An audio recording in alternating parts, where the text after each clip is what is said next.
I got to say, it's probably a little refreshing for Kevin Feige that the headlines and the water cooler talk and all of that, it's not about Avatar. Matter of fact, I haven't heard a fucking soul talk about that other than, like, people being like, hey, you trying to go see that Avengers trailer?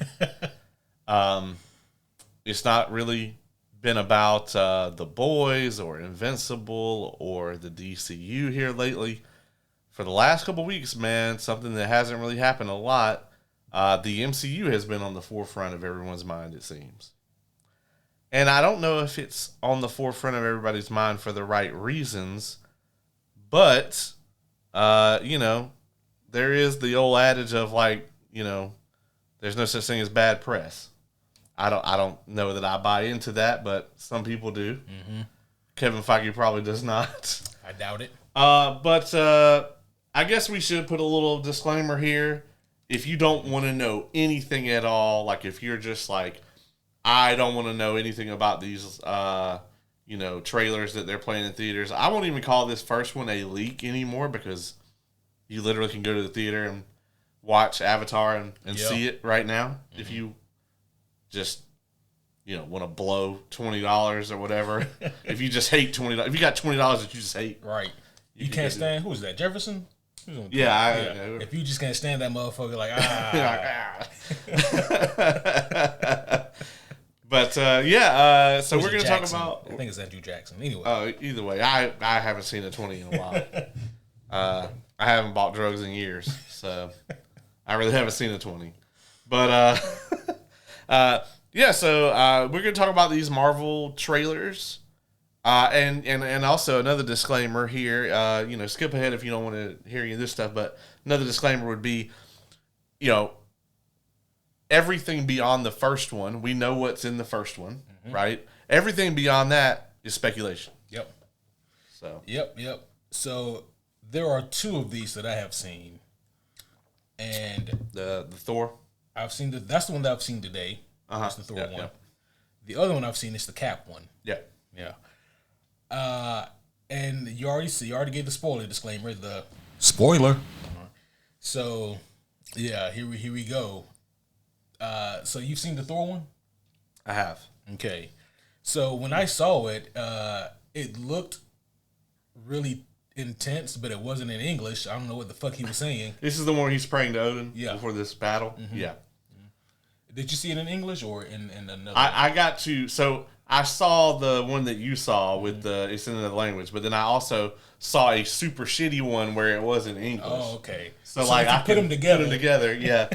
But yeah, the prayer that he's doing is basically he's praying to Odin and he's talking about, please let me see my daughter again. And so the rumors, right? So we know that the very first one is Chris Evans, Captain America, is coming back. Surprise. Yep. Steve Rogers is going to be in Doomsday. Huge announcement. Yeah. More on that in a minute. The second one seems like it is Thor. We knew that Thor was going to be in it. Maybe hey guys, Thor is back to being cool again.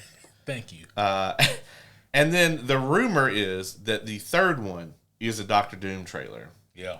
And then the fourth one is in fact going to be just more of a generic trailer for the film. Mm-hmm. What do you think about that? About their choices for these trailers? It's interesting marketing, if nothing else. People yearn for the days when the Avengers brand felt like it meant more. And I think that plays a big part as to why they're doing a solo Steve Rogers trailer, a solo Thor trailer, a solo Robert Downey Jr. trailer, And I think they're doing that just because they want to remind people of why they love the MCU so much. And those three were pretty much at the heart of a lot of it. Could they have just waited and or given us the actual trailer? Yeah, absolutely they could have. But again, I think that they really wanted to draw on like the heartstrings of people and really wanted to have people come up with those memory berries again. You remember? Yeah, I remember. I remember. You remember when they fought Thanos? Yeah, I remember when they fought Thanos. Yeah. you know. But with that though, and I'm sure we'll get into more in this later, like when we talk about like the Chris Evans trailer. But the thing that has me worried is the wrong word, but I guess just kind of has me not really caring as much is I hope that they're not going to do with this movie what it seems like they may be doing, which if it's focused on rescuing a bunch of kids, I'm just not that invested, you know. I'm not saying that it feels like a small potatoes, but it just feels like we could have done something more grand. But just putting the context clues together, we don't know that he took Franklin, but we can assume at the end of Fantastic Four, he probably. They already did Gore the child kidnapper. I know. We spoke about this. Maybe they want to do it better. Here's my take on this. So it's twofold. First off, does focusing the trailers around these three people, you know, because we always talk about the core 6 Avengers, right? And I do think that out of those core 6, this is the core 3. Yeah. Right? Like, yes, Hawkeye is a star. Natasha was a star, Black Widow. Bruce. And then Bruce, the Hulk, is a star. But the MCU has had other people on that level. I think Doctor Strange is probably on that level. I mean, I think Spider-Man is probably above that. He's probably up there with these three that we're talking about here. But they obviously don't want to use him either for agreement reasons, or they want to keep it a secret he's in the movie, or Sony just doesn't want them spoiling Brand New Day. Yeah. Or they don't want to spoil it. Right. You know, Brand New Day seems to be as much, if not more, entwined with the MCU than the other Spidey movies were. It's possible, right? I don't know if they're trying to intertwine Brand New Day in more with like the TV side of things. With them having, you know, the Punisher in it. Did they confirm Kingpin? I don't remember. Well, but the Hulk is confirmed. But the Hulk is confirmed. So, yeah, that's true. Yeah, but I mean, I guess my point is like obviously T'Challa was up there. Yep. You know, but unfortunately, you know, things happen. Are they admitting defeat? Are they admitting by centering the marketing around these three individuals? Are they admitting we failed with the multiverse saga? We're gonna play you the hits, and then we're gonna try again. Yeah, that's exactly what they're doing. And you know what? I appreciate them being so forthright and honest about this. At least, yeah. I mean, you can say what you want to about the multiversal saga. It had some ups, but man, there was a whole lot of downs in that bitch. And it is, I mean, in a perfect world, they wouldn't need to bring these three back. They would have saved a shit ton of money and just used whoever their current stars were going to be. Yeah, in a perfect world, it'd be, you know, freaking Anthony Mackie's Sam Wilson out here as Cap. I don't know that they ever even tried to do Ironheart, you know, but, I mean, obviously, we all know that what they thought was going to happen is that it was going to be Doctor Strange, Captain Marvel, T'Challa. Yeah. That was going to be our big three. Or interchange like Spider-Man for any one of them. Yeah. I don't know, man. There's been a lot of rumors, too, that Disney is making a bid to buy Spider-Man back from Sony. Obviously, I think for Disney, that's a wise play. If you're Sony, what's the number for you that you would accept? $15 billion. All right. Star Wars sold for 6.5, I think. 6.5 billion. Yeah. So I'm gonna say 10. I'm gonna say 10 billion. That's the thing though. It might be. I think it's worth it. Like, and I would put in there too, 10 billion, and also Sony would also as part of that get first first offer on any rights, like licensing deals for Spider-Man.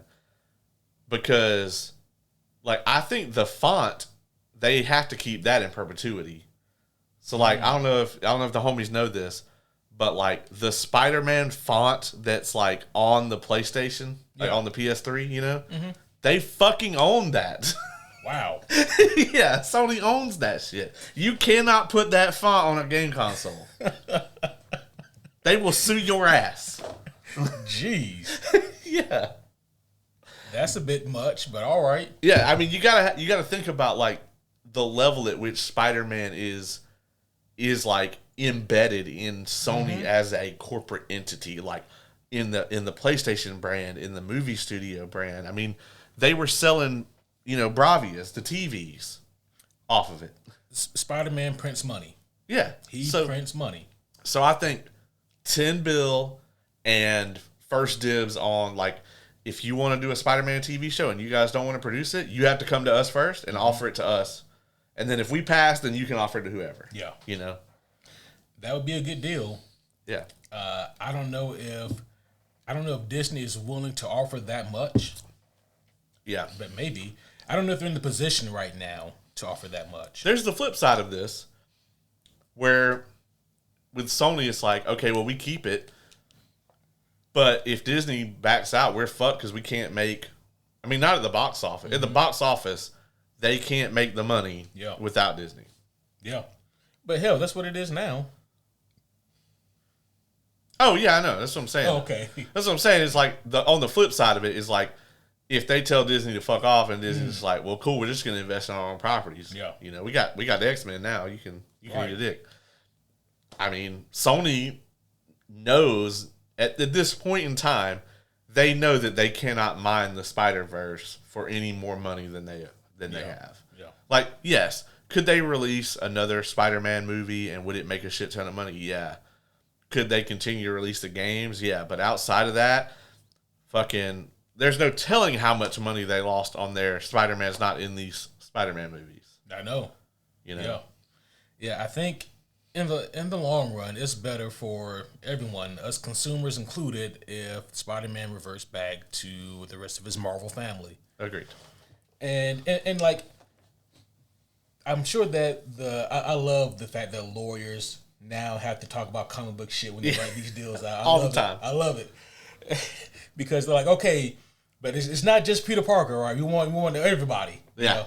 So we want Miles, we want Gwen, we need Black Cat, we need the Sinister Six, you know, we need Craven, even though y'all fucked him up. We need, you know, all of them. We need everybody.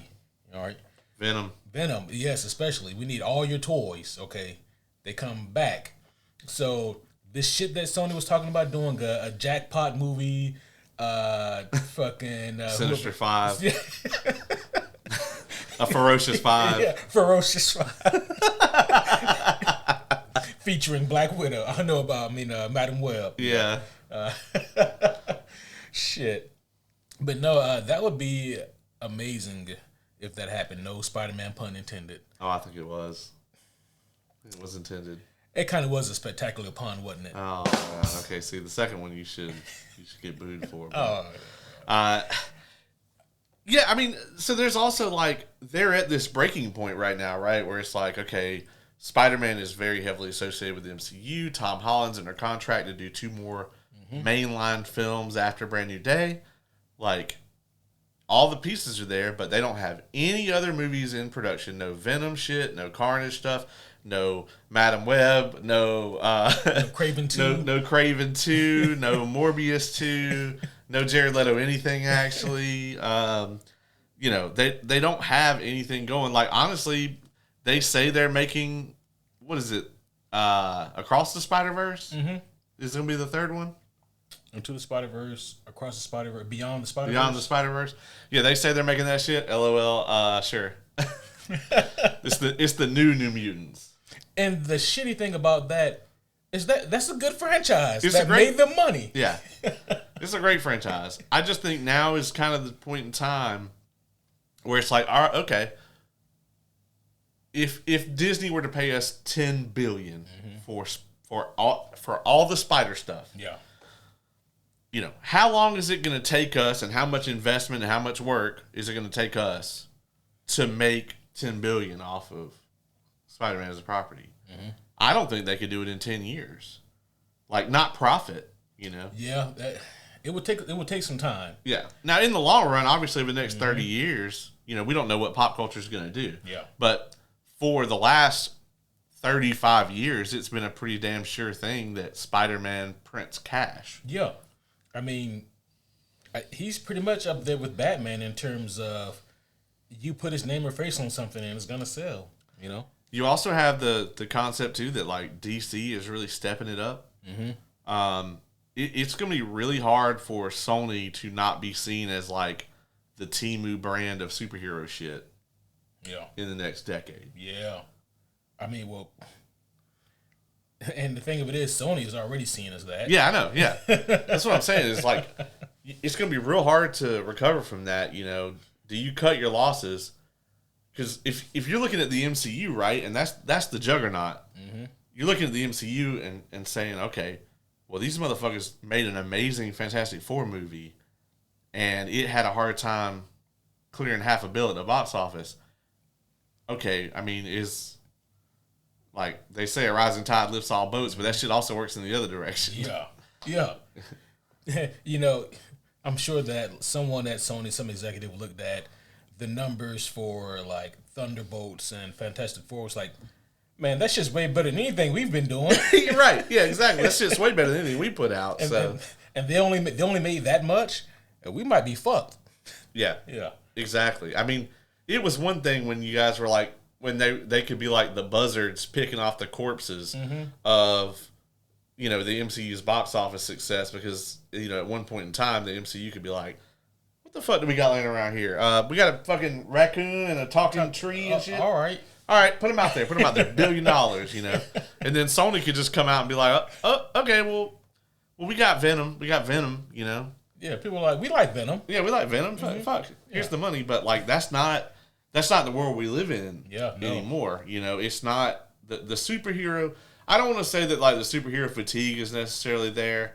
Maybe for, like, the ultra casuals, I guess.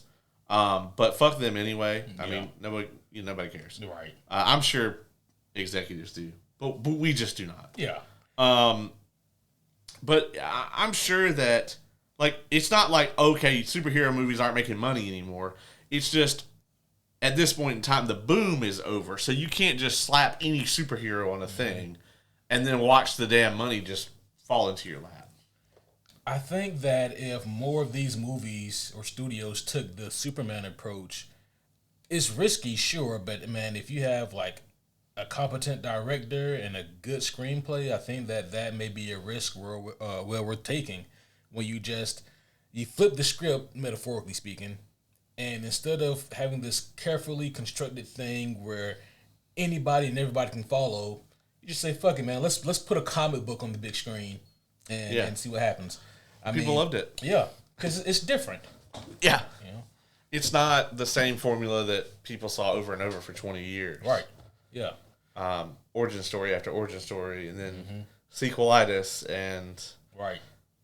All of that. I actually, we loved Fantastic Four a lot. Still a really big fan of it. So, I mean, and that, like you said a few days ago, that was a straight up Jack Kirby movie. Yeah. Yeah. But I try, bringing it back into these trailers though. If you look at it, the first Doomsday trailer is Chris Evans, Steve Rogers. Yeah.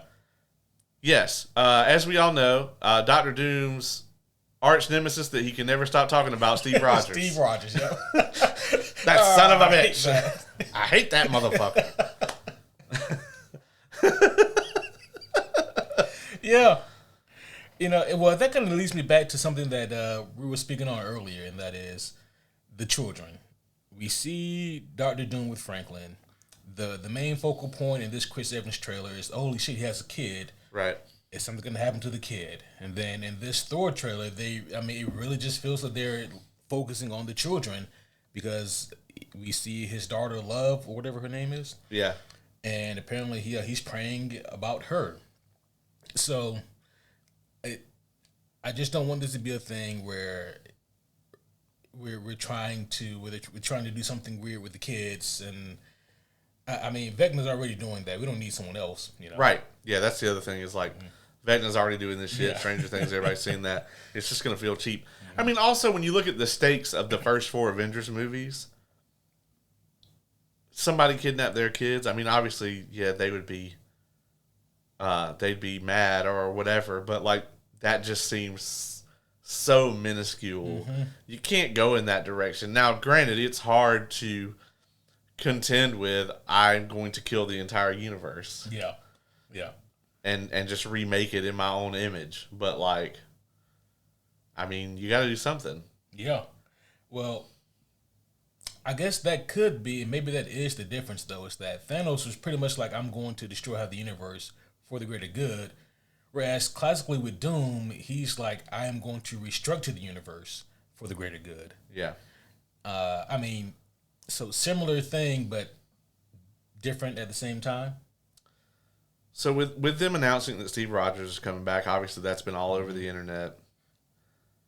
It is bittersweet because I think we all want that, right? Yeah. But it's like we said, they're admitting defeat, right? They're saying that since 2019, we have not been able to produce a single star that could stand toe-to-toe with any of these 3 individuals. Yep. Yeah, that's unfortunately that's exactly what they're saying. The problem is though, it's not the fault of Anthony Mackie, right, or Simu Liu, or especially not him because everybody loved that movie, and then you haven't seen or heard shit. It's been how long? You know, he's been in a few like animated shit, like What If and the zombie shit, Marvel Zombies. There's actually speculation that he's playing a different Shang-Chi. Oh, because apparently his costume is like radically different. So the speculation is either that he's been out Shang-Chiing for years now, and he's just a much more advanced version of the character, or that he's playing a multiverse Shang-Chi that's like further along or whatever, which I'm like, yeah, I mean, I feel like that's the guy that should have got a sequel. Yeah. You know, they haven't greenlit a single sequel to anything in the multiverse saga. I think they're afraid now because they're not printing as much money as they used to, so they're slowing down and they're taking less chances, even on the things that people liked. Yeah. So it's weird, man. I mean, I don't know how the Russos do this. Like, I don't know how they. I mean, obviously, Endgame and Infinity War were impossible tasks, but like this just seems so much greater because with Infinity War and Endgame, yes, they had to navigate. Okay, we want something that people can't easily predict, something that's going to be exciting, and something that's going to wrap up all this stuff. They're now trying to build a grander castle with shittier blocks. Yeah. Now, they have a lot of them. But I just, there's so much that they're trying to juggle with the movie. Like, you've got the X-Men. Mm-hmm. Yeah, we know who they are. Meta as fuck, but they don't exist in the MCU. Yeah. So, I mean, same thing with the Fantastic Four to an extent, you know?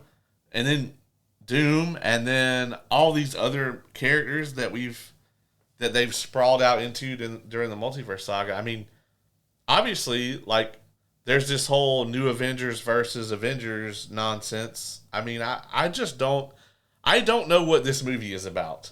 No, and that's the thing. None of us do, right? And even after watching these, 2 so far, little mini trailers, still don't really have an idea. We just know that, okay, these characters are coming back and they have kids that they really care about. Yeah. So they were really careful, it seems, to say Steve Rogers and not Captain America. Right. And we also see him in that trailer, like, putting the suit away. Right. So it's a tricky needle to thread, but... Well, because he's not Captain America. Yeah, he's... Sam Wilson is. Yeah. However... Right. Hey, and like it's like this. Dick Grayson was a tremendous Batman, but when Bruce Wayne came back, Right. So it's just one of those things where if you tell the story in a very specific way, it can really help bolster up Sam Wilson. But if you're not careful, you're just gonna make people wish that Steve Rogers was back as Cap. Right. And that's not. But my whole thing is this: like, what if it's still, like a twist of sorts? Like, what if he's still Hydra Cap? Yeah. And we just think he's on the up and up, because he's got a wife and kid, and like, oh no, he's a literal. They pull a Peacemaker, and like there's all this Nazi propaganda, and no one noticed. I'll be honest. What I would do, and this would piss people off, but I would do it. I would have Doom kill him in like the first 5 minutes. That's terrible. Yeah, don't like that at all. Because the narrative here, where you get behind it, right? People are speculating, and I'm with this, that Cap going back in time and staying there basically fucked up the sacred timeline. Like this caused an infinite amount of ripples that fucked up the timeline, and somehow this resulted in the Doom that we got, the Victor that we got. His universe was destroyed or whatever. Like, he's the sole survivor. I love that narrative. Like, I like that as a concept of like, oh yeah, everybody told you not to fuck with these stones, and then you was like, oh well, I'll just put them all back. But then I'll just go back in time and everything will be okay. And I like the idea that is actually kind of what set things in motion for Doom. And it does give Doom a reason to hate him. Yeah. We know that, antagonistically, Robert Downey Jr. and Chris Evans have that great on-screen chemistry. But if you're going to focus on that, you have shit on everyone else. Yeah. And you might as well just start over with Secret Wars. Yeah, exactly. My other thing is, your hot take being the thing about Chris Evans should be killed in the first 5 minutes. I don't like that at all. But maybe my less spicy take is I really don't need to see him with the mask off, because every time we do, it will devalue Doom and just remind people of either Iron Man or RDJ. And here's the thing, man. I think he's going to have the mask off in that trailer. I don't like that they're going to do a Doom trailer, if that's in fact what it is. Mm-hmm. Like, I don't like this idea that the first time we're going to see him is in this teaser trailer or whatever. Yeah. I think it should be in the movie. Yeah. Like, I don't think that... I think we should barely see anything of Doom. Because people are going to pick it apart in this trailer.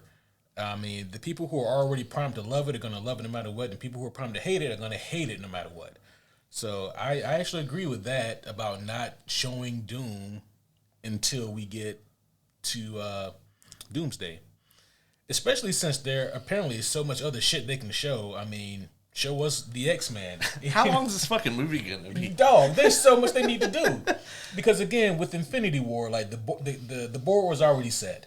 We already knew what they were doing. They already had the pieces set up, and they just had to deliver, okay? But now they have nothing. They have nothing. They have to set the board up, figure out the rules, and put the pieces on the board, and then play the game. We're right here at 29 minutes, folks. If you, at this moment in time, off the top of your head, can tell me an MCU thread that you're very interested in, put it in the comments. Just let me know, please. Yeah. Because the only one that I could think of is the whole Peter Parker, everything has been erased, whatever. And that's gonna be in Brand New Day. Is where that's gonna play out. Mm-hmm.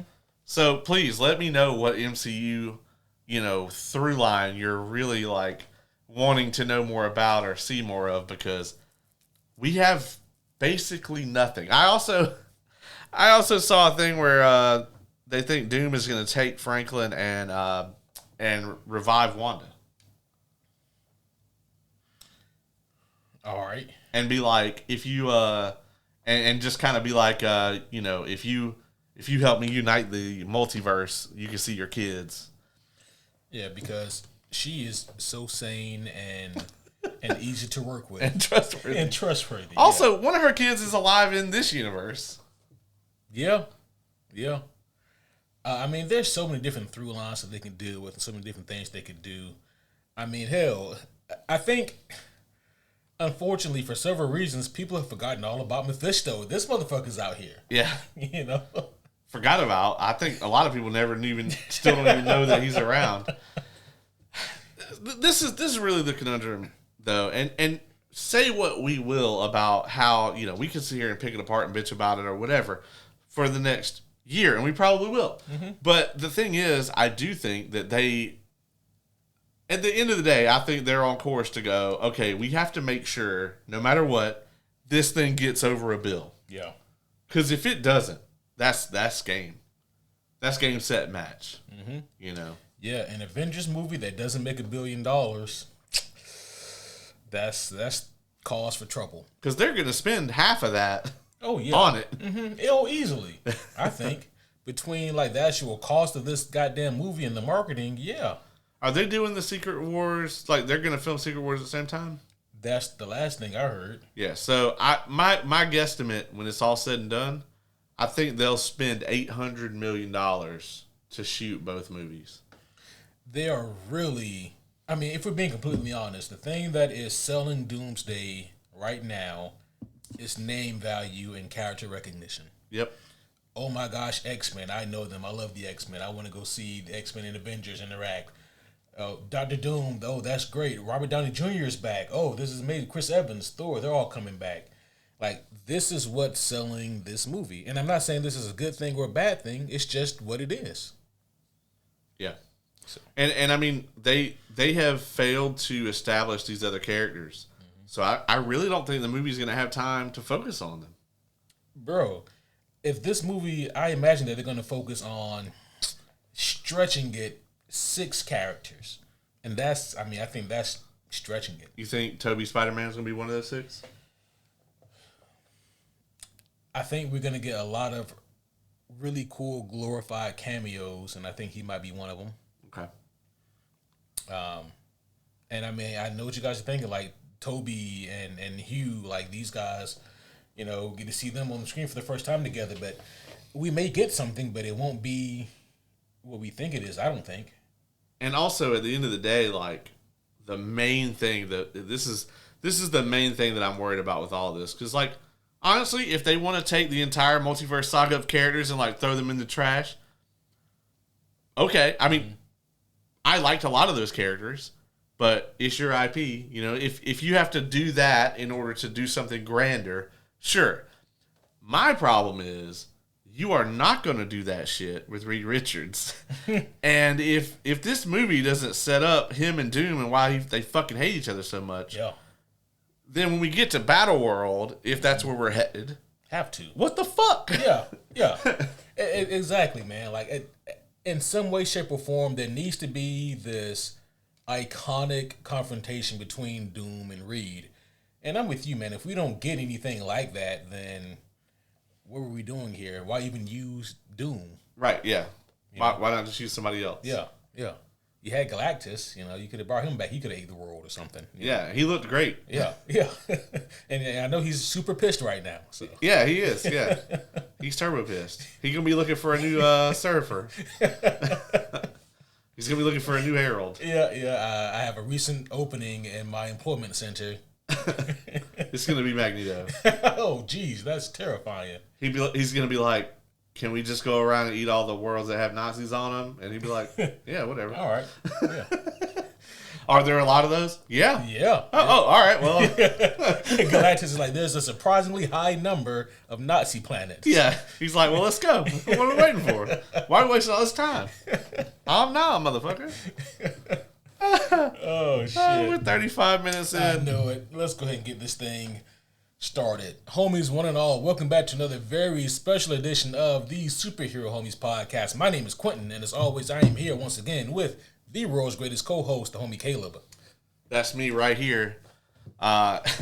We are here just a few days before Christmas, which means that the next time you see us, we will be changed individuals because we will have seen 3 more episodes of Stranger Things. Boy. And I'm looking forward to both watching those and reviewing those. And then, right around the corner is the thing that you're all truly waiting for, the Homie Awards. The Homie Awards is returning. We need to make a trailer for that, like the Avengers style. You know, Steve Rogers will return. No. Yeah. The Homie Awards will return. And, it's going to be like for one, this is the end-all, be-all award ceremony, as we all know. All right? But also, Expedition 33 is not going to be stripped of any awards. Nope. Some bullshit Indie Game Awards. I know you've seen that. I have. That was fucked up. Like, really? That's some bullshit. Yeah. Spoilers. E33 won everything at the Homie Awards. Best superhero movie, best action. Yeah, it won all the categories. Yeah. You don't ask us how. Yeah.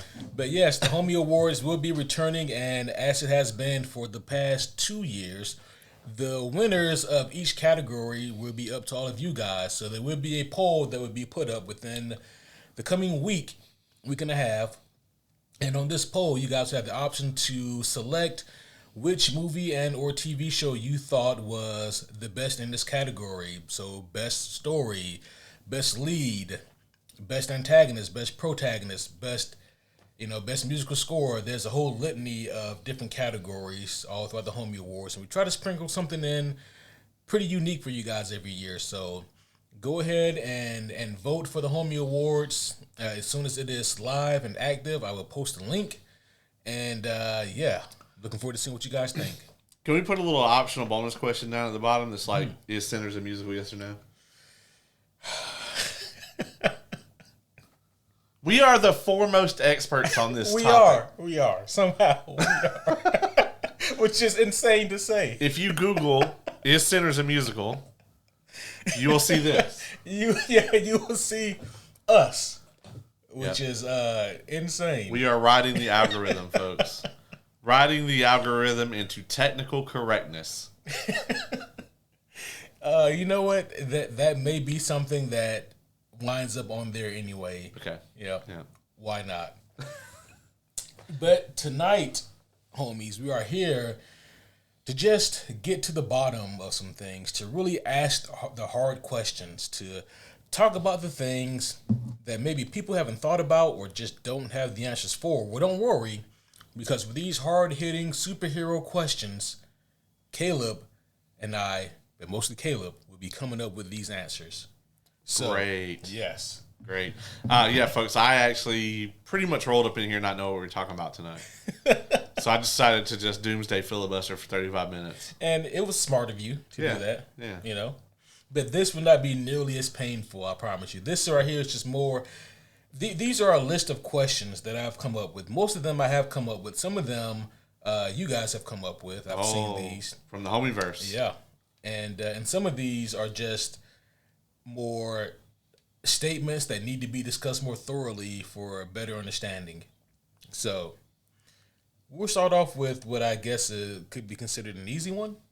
I mean, none of these are hard, by the way. Some of these are to be taken less seriously than others as well. Okay. Yep. So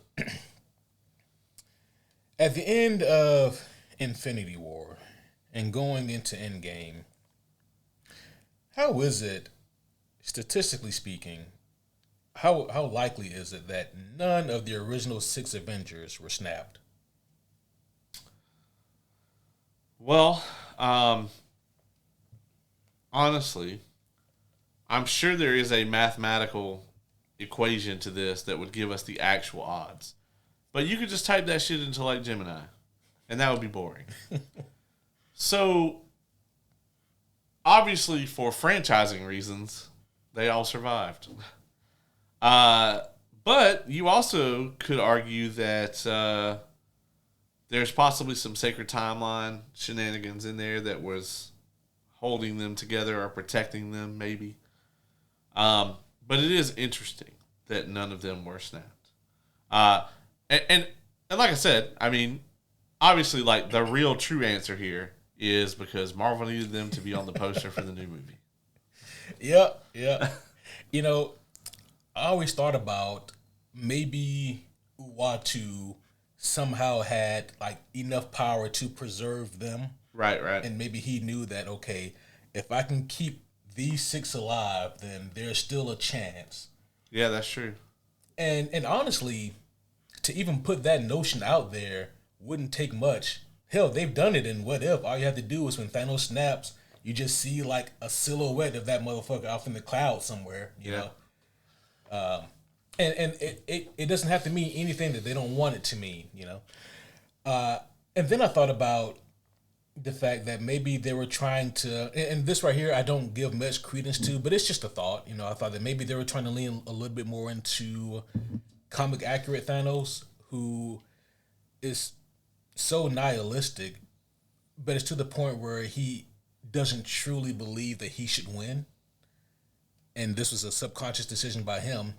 Something people don't know is that, like, in the original Infinity Gauntlet story, the way that he loses is, yeah, he does transcend his body, and like he is like wiping out shit on like a grand level, and he leaves the gauntlet with his body. But also there's a talk between him and Adam Warlock, and Adam Warlock like, hey man, look, we've been beating each other's ass for years, and I know how you think. Like, you don't really want to do, like, you want to do this, but you don't really think you should win. And Thanos has always kind of had that complex about him. They never dove into that aspect of the character here, but it would just be an interesting thought, I think, just to see what if they did delve into that side. Well, you know, there's also the aspect of this as well.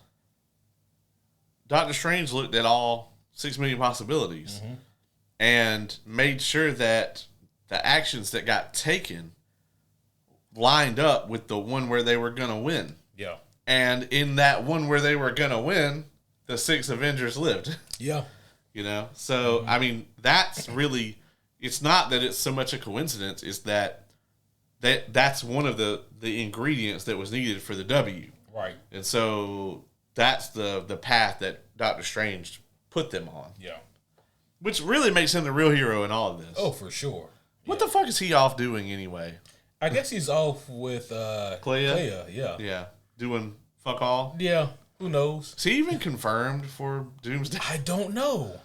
It would be weird if he wasn't. I just assumed he was. Because, I mean, out of all the multiverse, right? Like, obviously, like, him and the Guardians, but, like, what are the Guardians doing? Yeah, well, we know that Star-Lord's eating Cheetos or whatever with his grandpa or his dad. Right, yeah, but I don't give a fuck about him. I'm talking about where the fuck is Kaiju Groot? I want some Kaiju Groot, goddammit. Little do we know, shortly after that scene, y'all got obliterated by, like, fucking Galactus or something. So. Oh. I want to see Kaiju Groot grow up to, like, Galactus size and fight Galactus. Jesus. That'd be amazing. Galactus is eating tree bark tonight. Then. Yeah. I don't think that's just good. Well, he's playing it. So. Yeah, he's fine. All right, this next one here is one that has kept me up way more nights than it probably should. How exactly does Star-Lord's rocket boots keep him afloat and steady? So, I guess just to explain a little bit more, I don't mean so much how they propel him vertically. Right. I mean when he's flying horizontally. And it really didn't bother me that much until I saw Endgame, and you see him flying in like the same shot as Iron Man, who has a fucking suit and like, you know, the repulsor boots with the palms as well. Right. And then you just see Star-Lord right there next to him with his boots on. And I couldn't help but think he should just be If you've seen The Martian, you know this shit doesn't work.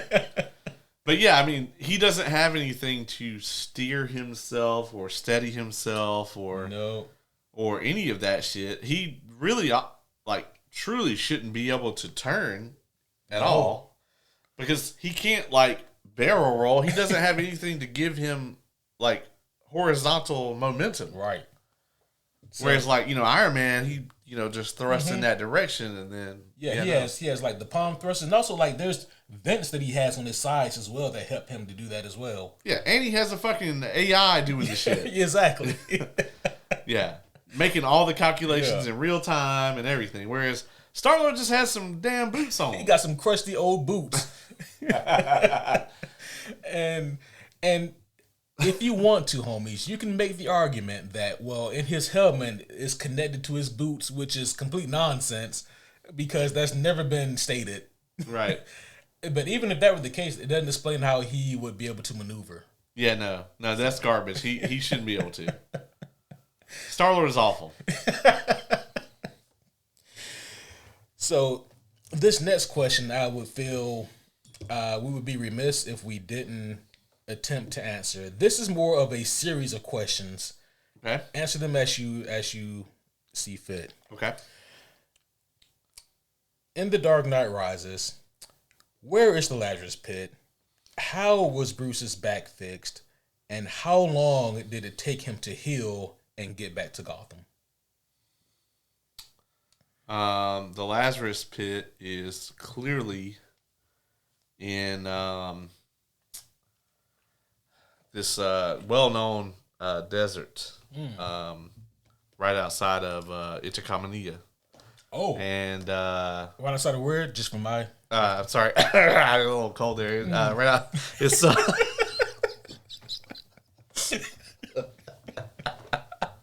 I think it's Itacamania. Yeah. Yep, that's what I said. Okay, gotcha. Sorry, I just got a little cough there. Yeah. Yeah. Is that next to Kahndaq where Black Adam is? Yeah, it's actually a neighboring allied country. Gotcha. Yeah, and it's one of those like you stay over there and I stay over here type things, though. You know. Yeah. Long historical relationship. Warring nations and all that, and then peace treaty. Right, and then. Of course, Bruce Wayne was down there for with the broken back. Obviously, you have to take all that into effect. Like that his spine had to heal without a doctor. With just some dude with some ribbons, some old dude and some ribbons. So about 2 weeks, right? About 2 weeks. This is Bruce Wayne. We have to take into account he is Bruce Wayne. He's Bruce Wayne, so. He's in the top 0.0001% of humanity. They also didn't mention that there's a back to tank in there as well, and they just threw him in there for a little while. Well, no, what you don't see it on the thing, but they have the Medicus from Spartacus. Oh shit! Yeah, he comes in there and rubs some of that paste on him, and then he just takes a nap, and then he's good. And then obviously he springs out of this hole. Yeah. And walks back to New York City. Walks across the ocean. Okay. Wait, through the desert. Okay, well, hold on. Let's go back to he's Batman. Oh, yeah. That's true. Yeah. I know that our review of Dark Knight Rises was some time ago. That's right. Not quite 94, but it was some time ago. And therefore, you maybe don't remember my thorough explanation that I gave for about 40 different things during that episode, which is... And it's especially weird, right? Because... you just have a lot of Batman. Yeah, that's true. There's a whole Batman shelf behind me. Batman is in a lot of the shit on this shelf. He's not in any of this. Not legally. Not legally. But yeah, I mean, and you're just intense, in-depth knowledge of Batman. I figured you would know this, but I have a blind spot, I guess. Even things could slip your mind, but this might shock you. He's Batman. And so the fact that he can, he clearly has some walk on water boots with him. Oh, with him. Yes. Bane let him take those walk on water boots with him. Well, see, what happened is he actually had them woven into his skin. Lucius Fox wove them into his flesh. Gotcha. So he can just walk on water. Gotcha. He can actually do a light jog on water. Oh, so he would have to, right, in order to make the time in 2 weeks to cross the ocean. Right. Yeah. Well, actually, the season was different, right? Wasn't it winter AF when he returned? Because it was frozen. They were walking on the ice. So 2 weeks for the recovery period, from the back being broken. Yeah. And then let's say that it probably took another 2 weeks for him to, lightly jog back to Gotham. Okay, so he was gone for about 4 weeks total. Right. Okay. Yes. Okay, with the broken back, taken to who knows where across the world, and he healed and made it back. And no wonder Bane was surprised. Bane is listen, Bane, I'm not even gonna say he is petty. I'm gonna say this motherfucker is just extra. Because I'm gonna tell you right now, there is no way. Also, I'm an IT person, right? And so the thing that fucks with me is actually none of this. Because you can just explain away he's Batman. I want to know how the fuck they got the goddamn Gotham City closed circuit TV down there in that hole in the side of the planet. That is impressive. No, that's some 50 Cent level pettiness. Yeah. You know. Yeah. Like, I want to make sure that he sees this. Yeah, like obviously, like you could have just strung him up on the side of a building in Gotham and just like made him watch the shit. Yeah, there was no need to put him down there, you know? To drag this motherfucker all the way across the earth. And so did Bane just like put him in a crate and ship him, or did he, you know? I get the opinion from the movie that like he personally brought him there.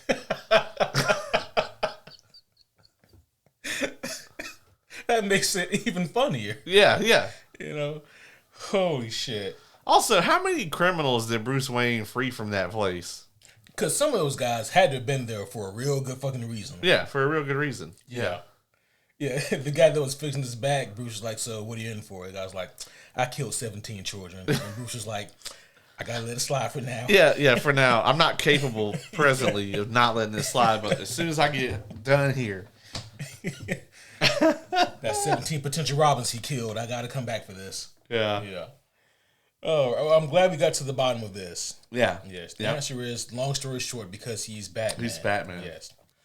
So this next one it's a simple question on the surface, but the more we discuss this, the more questions that I have, at least. Okay. In the MCU, when does T'Challa actually become the Black Panther? He's actually already the Black Panther before his father dies. Okay. So it's at a time before we see him for the first time. Okay, so he is already the Black Panther, Right.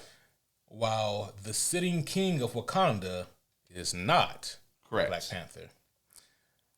To me, that's an interesting conundrum, because typically the sitting ruler of Wakanda, except for extenuating circumstances, like if the ruler suddenly dies, Right. then there's someone who will sit on the throne while they discuss who. So that leads me to my next question, because I had that thought in mind as well. So he was already Black Panther, but he wasn't the ruler of Wakanda. Right. So he hadn't taken the heart-shaped herb yet. I actually don't think that that's true. I think he already had taken the heart-shaped herb. So, like, here, they never said this, right? So this is pure speculation, and I'll damn near say this is my own fucking headcanon, okay? We can go there. But in my mind, what happened is T'Chaka was older, right? And he was being seen more and more on the global stage as a, you know, statesman, right? So his son, who is coming of age, who he's going to obviously pass the throne to, his only son, the only heir that they knew of, he's going to say, all right, well, I will pass the mantle of Black Panther to you, let you go ahead and like get used to being the Black Panther, having the suit, the heart-shaped herb, all of that. You will defend my kingdom until I am no longer king. That's the way I saw it working out. So it's like he's basically like Talon, you know, with the Court of Owls. Like he's like the physical aspect of it, whereas like his T'Chaka is like the face of Wakanda. Yeah. And then it's like, if you fuck with him, then this dude's coming after you. Right. Without all the crazy brainwashing and torture and all that shit. Okay. I need to go back and rewatch Black Panther. But well, I Civil War actually would be more... Yeah, well, I was saying Black Panther for the heart-shaped herb stuff in particular. Right. Because don't we see him take the heart-shaped herb in Black Panther? Twice. Because see, all right, so when he becomes officially the king, no. So they do give him the heart-shaped herb early in the movie. Yeah. Right? Wait, no. He gets stripped of the power to fight M'Baku. He gets stripped of the power? Yeah. Yeah, they strip him of the heart-shaped herb before he fights M'Baku at the beginning. How the fuck did they do that? It happens in both fights. So, Forrest Whitaker's character? Yeah. Wakambi? Sure. He tells him, you will now be stripped of the power of the herb. He gives him that goop out of that out of that Aladdin lamp. Yes, right. The anti-Black Panther goop. Yeah. Yeah, why is that a thing? I feel like they shouldn't have that. I feel like they shouldn't have that too. What if somebody gets the recipe to that? Yeah. All I gotta do is like in the middle of the fight, just be like, Yeah. or just make it into like a bullet or something. You know? Or they'll put on their food. Yeah. But he strips him of the power of the heart-shaped herb at the beginning of the fight with M'Baku. So he already had it. And then after he beats M'Baku, he officially becomes the king.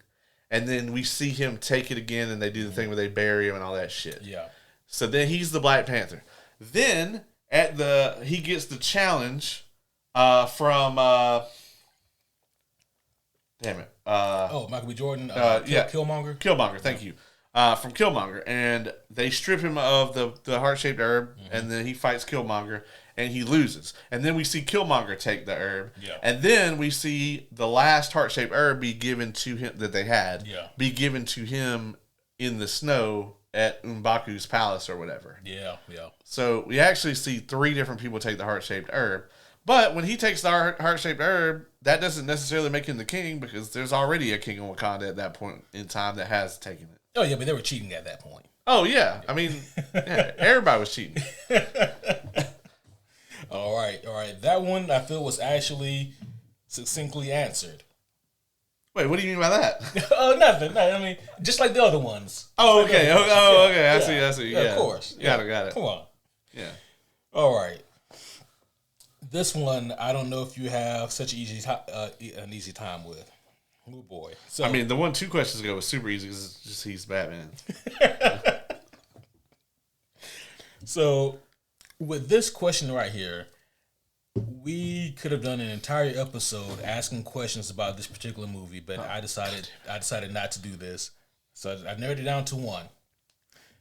And Batman versus Superman, what was Lex's plan after he created Doomsday?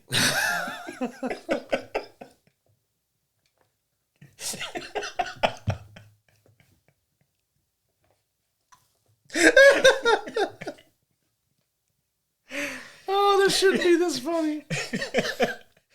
But you asking me to explain that shit, clearly I would have to be the smartest person in the world to answer it. Because the stupidest motherfucker in the world came up with it. Oh my God, okay. So, what was Lex's plan after he woke up Doomsday? I have not one fucking idea. Okay, because, alright, so he woke up this Kryptonian death monster. Yeah. And he did so with the idea that this thing was going to kill Superman. Well, it immediately first tries to kill Lex. Correct. And Superman intervenes. Right. But Lex is thinking when he wakes this thing up, it's going to kill Superman. Mm-hmm. And then what? Yeah. Do you have a way to stop that? Yeah, because that's like being like, I'm going to unleash this giant squid monster on the planet, and hopefully it's going to get Dr. Manhattan to leave. Now, granted, Ozymandias had a kill switch. Yeah.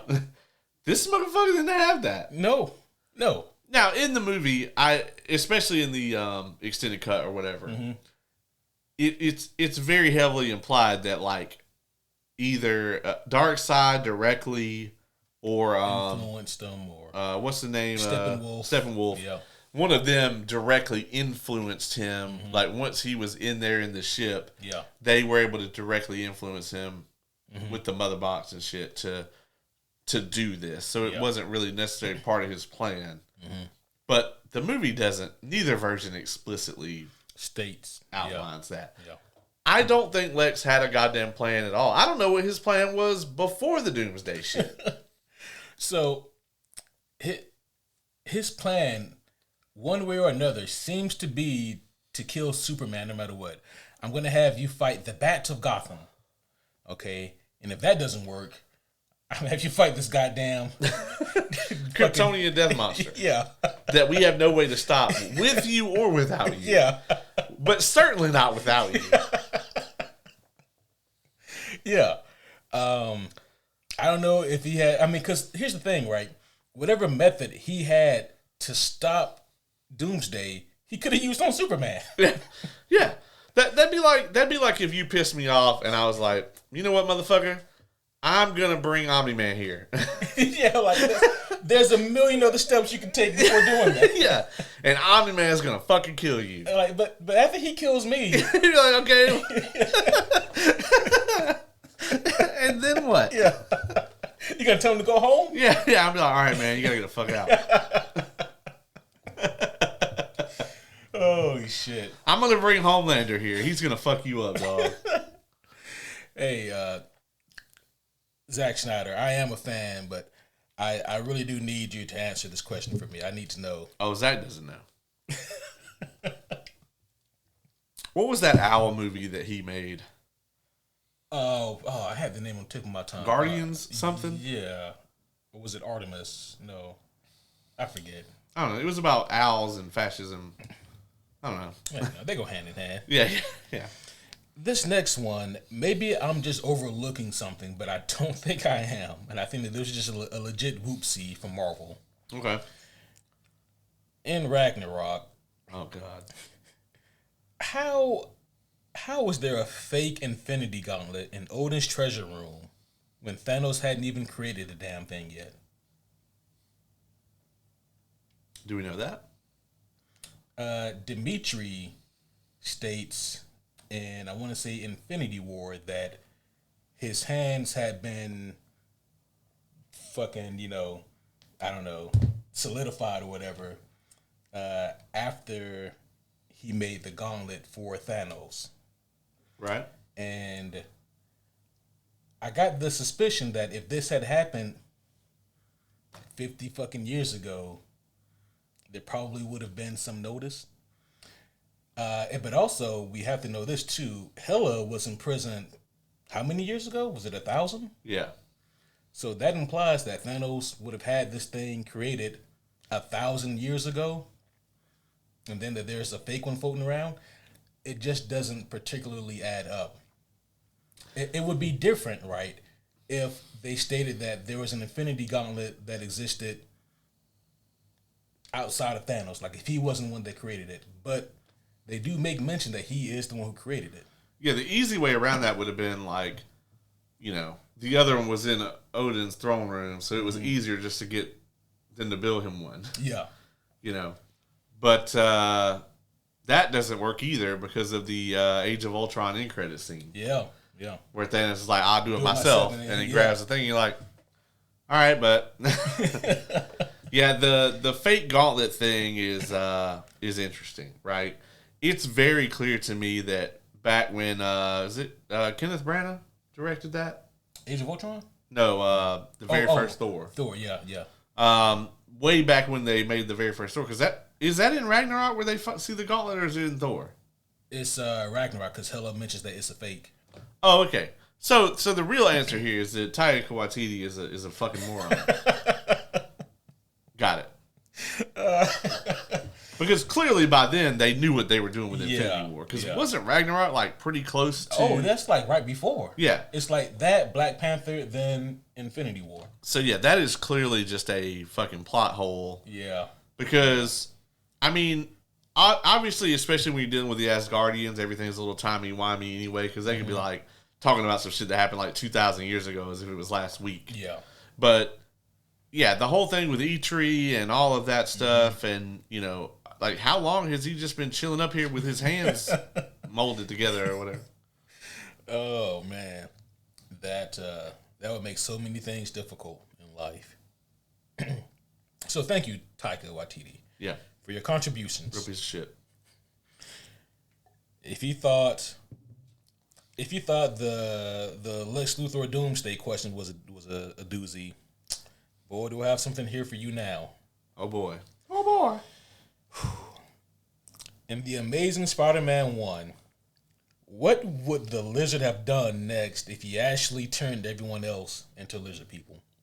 Oh, that's easy. What's day 2 look like? He just hangs out in lizard paradise. So does he just stop at New York? No. The whole planet. Oh, okay. So he turns the whole planet Yeah. into lizard folk. Yeah. They have to prevent the dinosaurs or whatever from returning. You know? Mm-hmm. Yeah. I don't think that's how any of that works. I mean, obviously he wanted to turn the entire world into lizards. And I'm not really sure why that is. Has he thought about simple things like, what about cars? How are you going to get into a car? Oh, we're not going to have to worry about none of that shit anymore because everybody's going to be a lizard.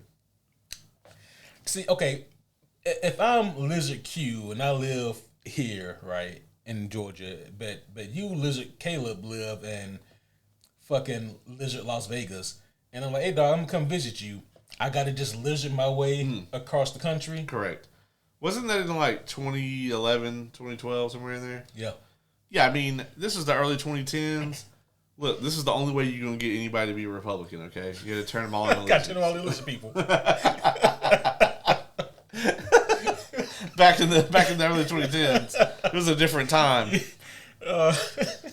You couldn't just be a Nazi on TV and shit back then. No, you had to commit to the act. Yeah, they wouldn't even put your ass on television. Yeah, you get pre-canceled. Oh man.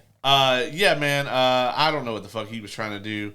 To be honest with you, I don't think they thought that through very well. What gave it away? Yeah, man. You gotta turn everybody into a lizard, I guess.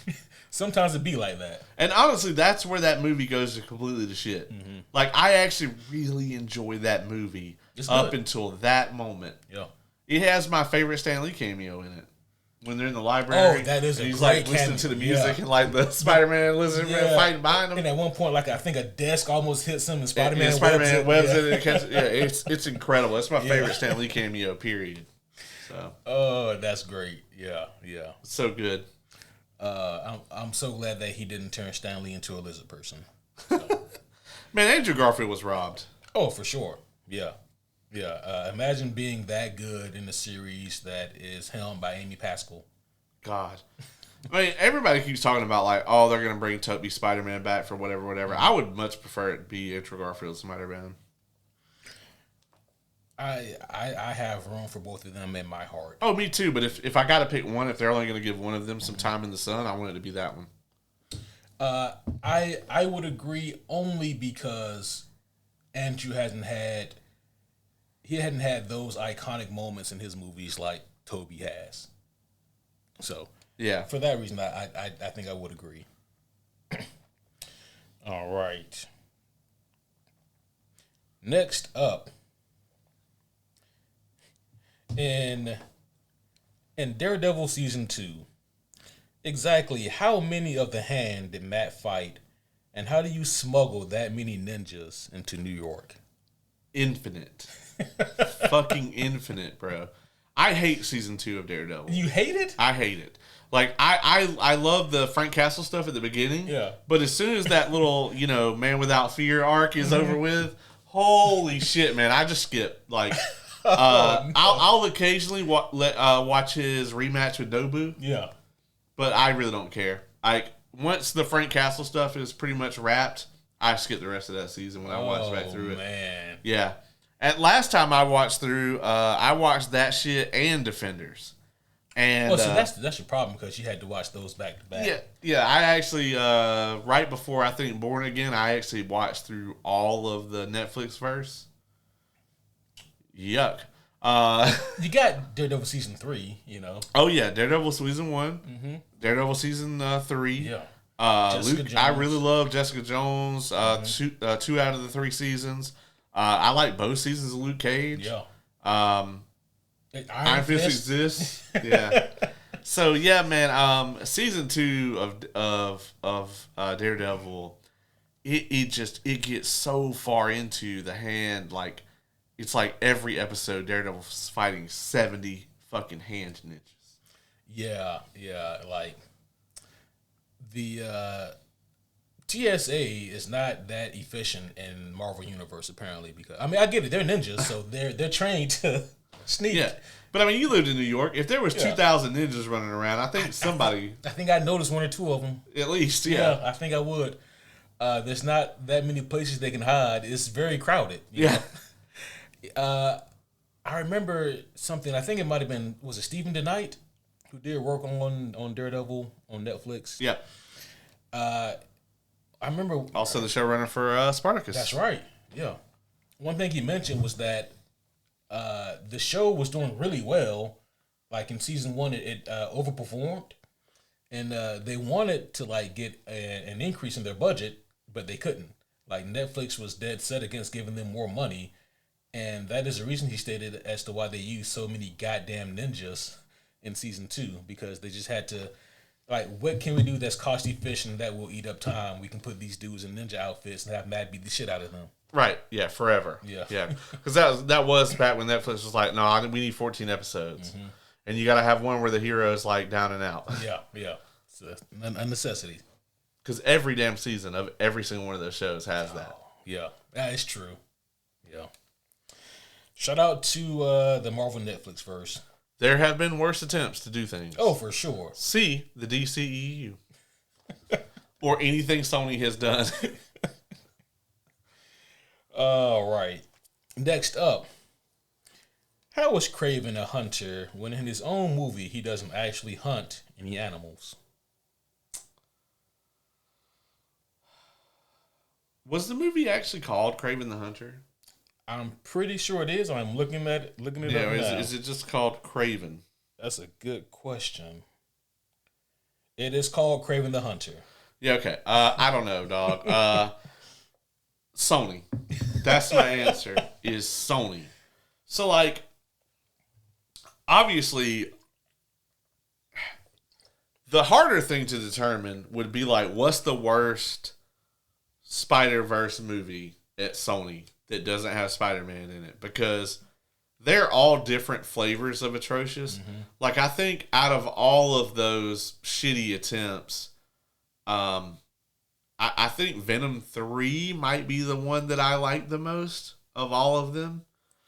Yeah, I think Venom 3 is better than Morbius, better than Madam Web, better than Kraven, the animal rights activist. Honestly, he doesn't even really do any animal rights activisting in that movie either. No, he doesn't. He's just a whole lot of just terrible. There's just I don't know what in the fuck they're trying to do with that movie. Like, even Russell Crowe is bad in it. Do you know how fucking bad a movie has to be for Russell Crowe to be bad in it? Dog. Yeah, what's the best performance in that movie? Rhino. Oh, he might be. And he's a fucking goober. Yeah, he's a complete fucking moron. And then he turns into like he transforms into a fucking Ace Ventura rhino suit. Oh, Jesus. That shit was so weird. And it was weird and disturbing. That whole movie is like a fever dream. I'm like, did we really go see that? No, we did. Was that real? It was real. Unfortunately, it was real. Yeah, what a fucking movie that was. Kraven the Hunter, guys. Merry Christmas. Kraven the attendee. Yeah. He showed up. And no, it was Morbius that tried to cock tease everybody with the Spider-Man thing in the trailer. Yeah, I mean, they're all really bad. Like, obviously, like, I think as a comic book movie, Morbius is the worst. But just as a movie in general, like, as a piece of art, it's Kraven. Like, there's not one single bit. Like, you can just tell Kraven was like a lowest common denominator, stamp the name on it, churn it out. Just soulless piece of corporate decor. Whereas at least somebody that worked on Madam Web thought they were doing something cool. Bruh, whoever worked on Madam Web, they thought they was cooking. They say, yo, when they see this fucking movie, MCU is what they're gonna be saying. So, all right, they're like, all right, so like, get this right. This motherfucker walks around New York City barefoot. If that ain't a superpower, I don't know what is. Come on. And then I could just see like they're at the like table read or whatever, and someone was probably like, right here. So, question: if he keeps having the dreams of these three women showing up to his apartment and killing him, why doesn't he just move? Yeah. And then it's the meme where they kick the guy out the window. Yeah. You know, the thing that always bothered me, right, is he continuously has that premonition of those three Spider women killing him at that location, and then he dies somewhere else completely. Yeah. Yeah. Like, this is fucking dumb. Yeah. But Pepsi, though. Yeah. That's the number one thing we took away from Madam Web is Pepsi. Yep. And vehicular manslaughter. And vehicular, her true superpower. Yeah. You don't understand, homies. We need her to be paralyzed because if she's not, no one can stop her. Yeah. If she is within distance of a vehicle, no one's safe. Yeah. Yeah, I mean, really, it's keeping the multiverse safe. She drove an ambulance off of a fucking parking garage through the concrete barricade, and somehow it magnetically pulled Ezekiel Sims into the air, and she hit him with the ambulance. That shit was incredible.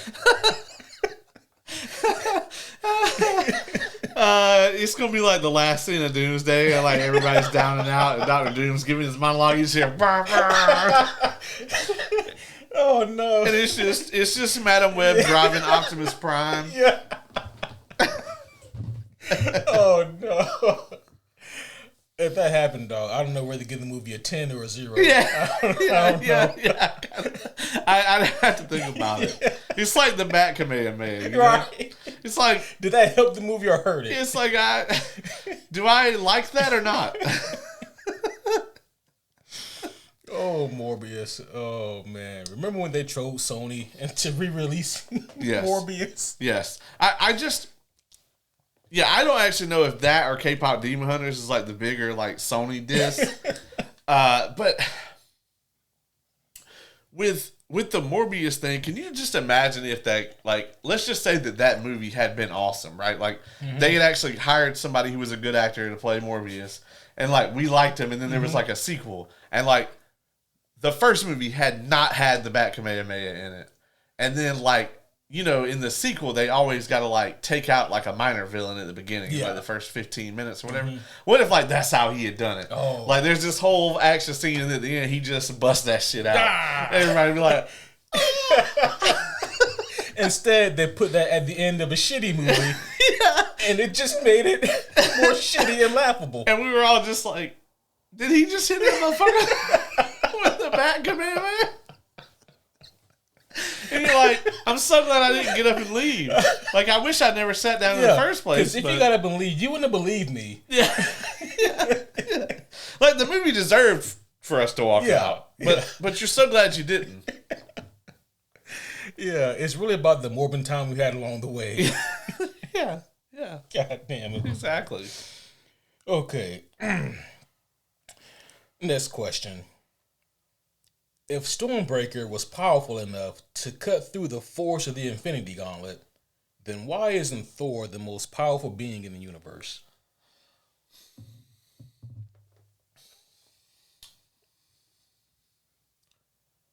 My thought on that is when I saw it happen, I believed that in that scene. And granted, like, someone's going to go fucking Google it and prove me wrong. I believe in that scene, he only lights up the power gem. Right? Okay. Now, should that still be enough? You know, is the question. It's like, okay, but this motherfucking thing can cut through one infinity gem? But it is designed to be like the ultimate weapon. And it specifically was made to be able to fight the gauntlet. So maybe there's some E-Tree shit that he built in there. One final fuck you from E-Tree. Yeah. Yeah. That's for my hands. Yeah, he made an anti-gauntlet axe. It's oddly specific. I mean. Yeah. That would be my guess. Like, originally, when I watched that scene in theaters, I thought maybe Thanos got cocky and didn't expect that. But I don't know. So clearly, right, it was one of those things where Thor needed to win, and they needed to find a way to get Thanos to this position. And how the fuck do you do it? Right. You know, so it's a tricky kind of conundrum. I think maybe the distraction route would have been better. Like, fucking Steve Rogers tries to grab at the gauntlet and Thanos, motherfucker, didn't I knock you out? And then, he looks up and there's a fucking axe in his chest. Yeah. There's ways to do it. It was just, I'm not saying it didn't hurt the movie for me. No. It just confused me a little bit because I had to kind of in my mind reassess how much power was used, how powerful is Thor, and how goddamn powerful is Stormbreaker to do that. At the end of Infinity War, though, man, Thor is insanely cool. Oh, yeah. And he is full tilt. Mm-hmm. I mean, he's probably as powerful as we're ever going to see him. But maybe not, Yeah. What's the version of Thor that we actually get in the Gore saga? Like All-Father Thor or whatever it is? Yeah, All-Father Thor, yeah. Yeah, he's basically as close to that as we're probably going to see, I would imagine. That's true. Unless he actually... He could become the All-Father now. Fuck, Odin's dead. Yeah, that's true. Yeah. Odin actually has a power. They call it the Odin Force. Yeah. And I'm like, he should probably use that. Yeah. Probably should. Yeah. It's going to be the Thor Force now. The Thorth. The Thorse. Yeah. Yeah. I think they might. I was going to say they get sued, but they own it. Yeah. Yeah, they own that. So, yeah. Doesn't matter. They do whatever they want. All right. This next one, I swear to God, should not be a question. Like, yeah, okay. But it is a question that needs to be answered. So here we go. Let's do it. Oh, boy. Oh, boy. In the movie The Flash, who killed Barry's mother and why was the murderer never found? Was it actually Barry's dad?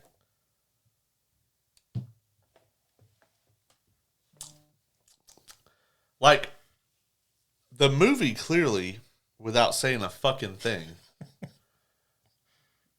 leads us to believe that it was Thawne, right? And there's even a yellow, aura in there when it happens. Yeah. And then they just never bring that shit up. Never mention it. You never see a character named Thawne. Yep. You don't get no reference. No reference, no nothing. So it fails on two ends. It fails on one end because if you are a comic book fan, if you've read Flashpoint or if you've seen Flashpoint Paradox, you know what this movie is trying to do, what it's pulling from. And you know that Thawne is an integral part of this whole story. And that if you take him out, there's no Flashpoint. Right. I mean, we know that, yes, Barry is the cause of it, but without Thawne, you don't have a story. Can you imagine how amazing a Flashpoint would have actually been if they had done it, even as good as the animated comic? Bruh. It would have been one of DC's best movies. Yeah. Point blank period. It would have been their version of Civil War, basically. Yeah. And we talked about this before, but they could have done it. They had the rights to everything. They had everything. Yeah. And that's really the thing that's so absolutely mind-blowing about the DCEU the whole time, whereas it was like Marvel was always scrambling, okay, who do we have in the fucking toy chest that we can use? DC has literally everyone. Yeah. They have literally everyone. There's not one single fucking character that they don't have. Yeah. And they still fucked it up tremendously. Yeah.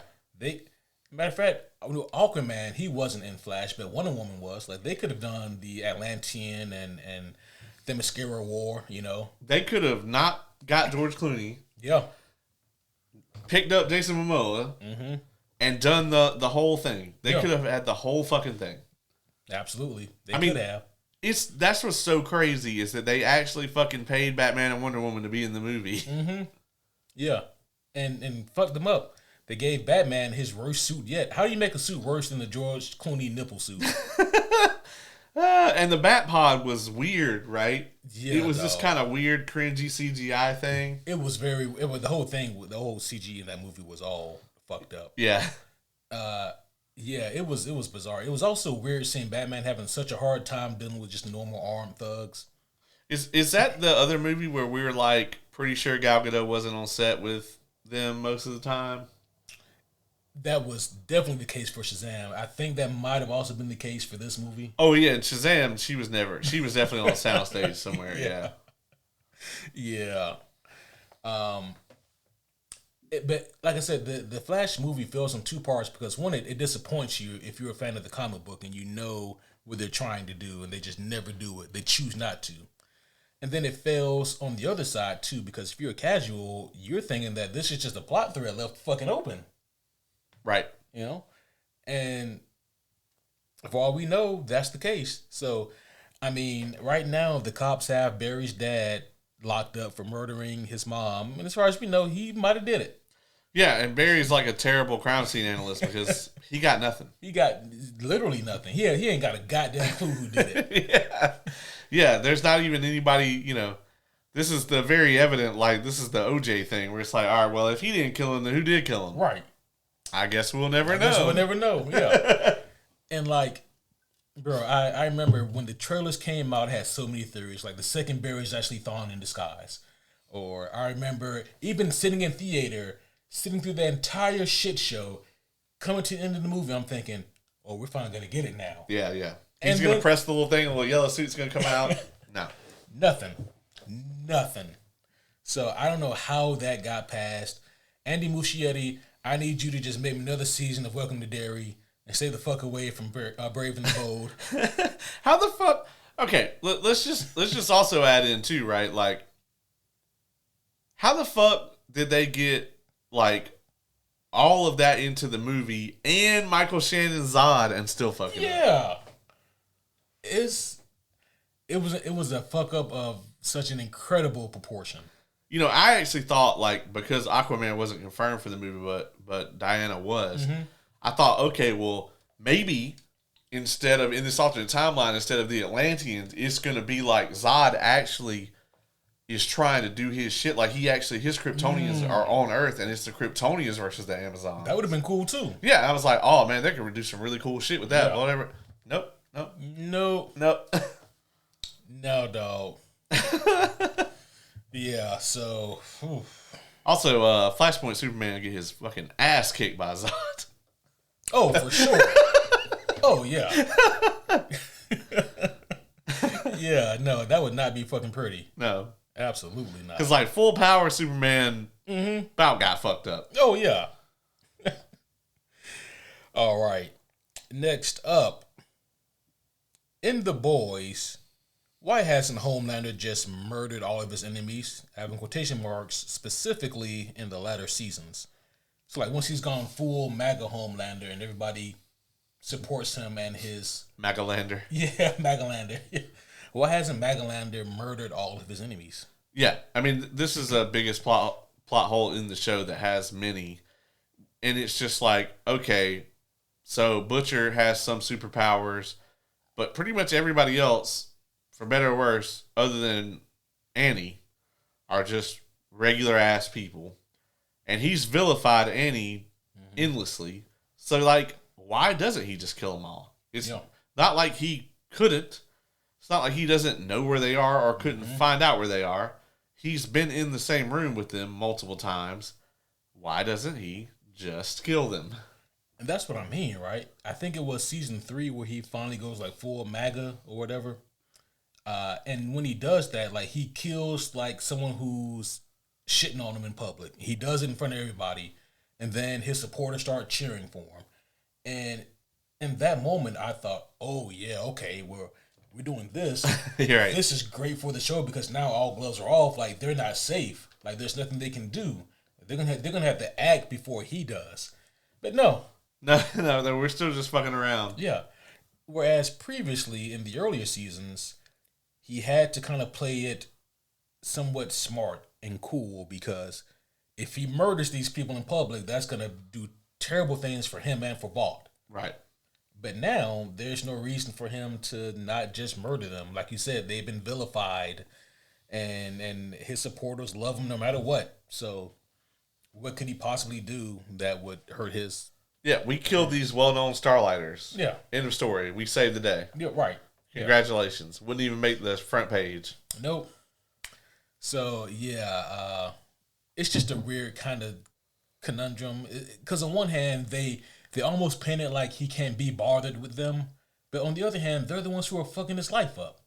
So you can't have it both ways. Yeah. You know, this is just really and clearly one of those cases of them having more seasons than material. Yeah. Especially once he finds out that Butcher almost did kill him multiple times. Number one, when they sick Soldier Boy on him. Mm-hmm. And then number two, when they brought that motherfucking virus out. Yeah. Yeah. That's twice. You gonna give them a third chance to kill you? Right. So, yeah. And they're like the only people who have ever come close, really. Right. Yeah. All right. Next up. Okay, so this right here, this is one of those questions where I think that there's just a good chance that maybe I am misremembering something. Okay. Or, you know, I don't have all my context together. Bruce Wayne is Batman. Oh, fuck, that's it. Yeah.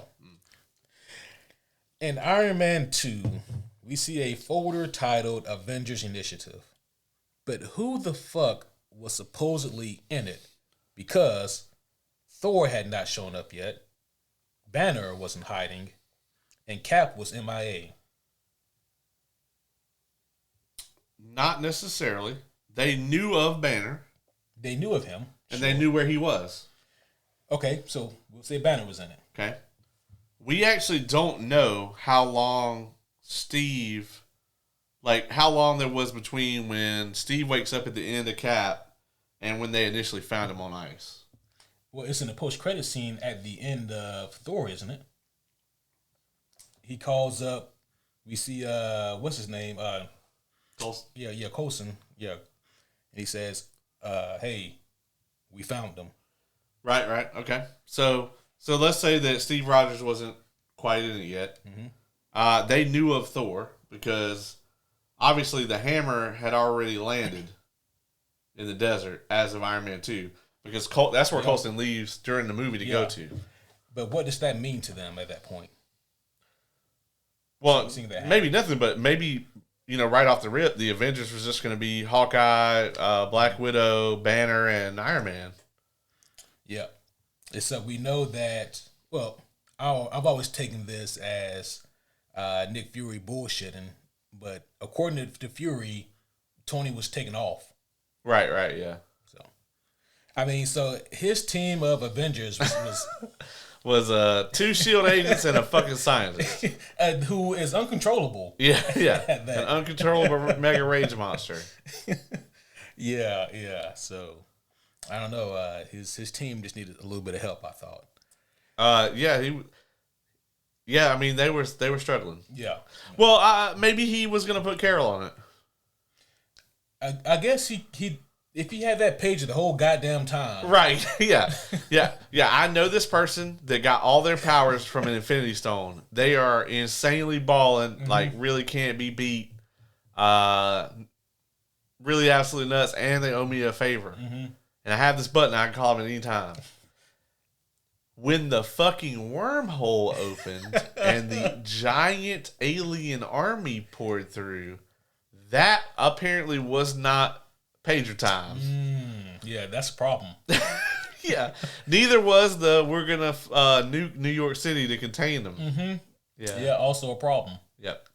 Yeah. Yeah. So Also Ultron. yeah, that was a real big problem. Yeah. Yeah. Yeah. Yeah. So yeah.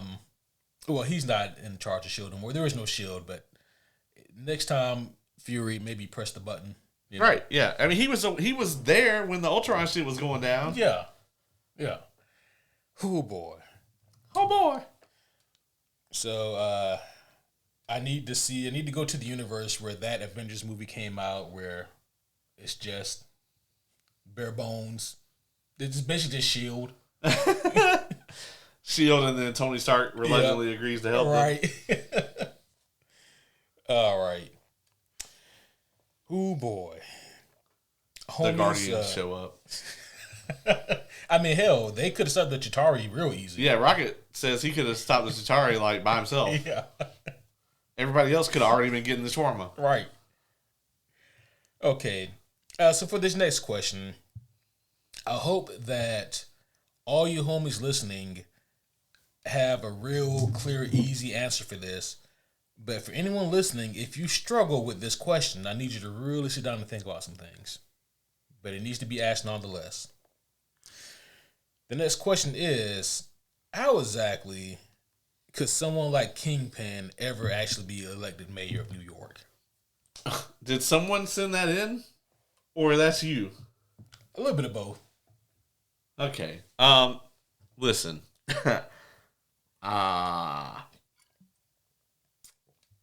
So how do I put this delicately? How could someone like Wilson Fisk, someone who is a bully, a criminal, not quite all there, very checkered past, history of not paying his employees, various dealings with other supervillains. How could someone like that possibly get elected into such a position of power? It does sound like fiction. It does sound like fiction. Yeah, I guess we'll never know. Yeah, I guess not. You know, it's one of those things. So, to the homie whose complaint about Born Again was it just wasn't realistic for Fisk to be elected mayor. Maybe you're right. Yeah. I can't think of any correlation to anything in real life. You know, even though they say that fiction often imitates real life, but I can't think of anything. Yeah, I mean, I'm sure there'd be some real world component that it would correlate to. Yeah. I mean, you feel like you have to suspend your disbelief to think that there would be enough people out there who will fall for the bullshit of a grifter. Oh, multiple times. Multiple times. Yeah. But you know, it's weird, right? I mean, but these are the same people who also ask such riveting questions like, why are politics so involved in the X-Men? I don't know. Yeah. I don't know. Yep. I don't get it either. Yep. You know what? I guess if we ever get a chance to talk to Chris Claremont again, we'll have to ask him. You will have to ask him. Yeah. So, who knows? Hey, you know what? Some questions are just too difficult. That's right. You know, can't get them all. All right. This next one I thought was interesting just because of how powerful this person was. If Hela isn't stopped in Ragnarok, then who does stop her? Thanos. Would it have to come down to him? I guess. Well, I just think... Okay, so let's roll this back. So if Hela is not stopped...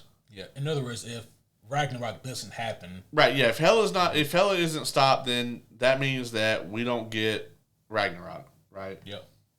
So Asgard is not destroyed. Mm-hmm.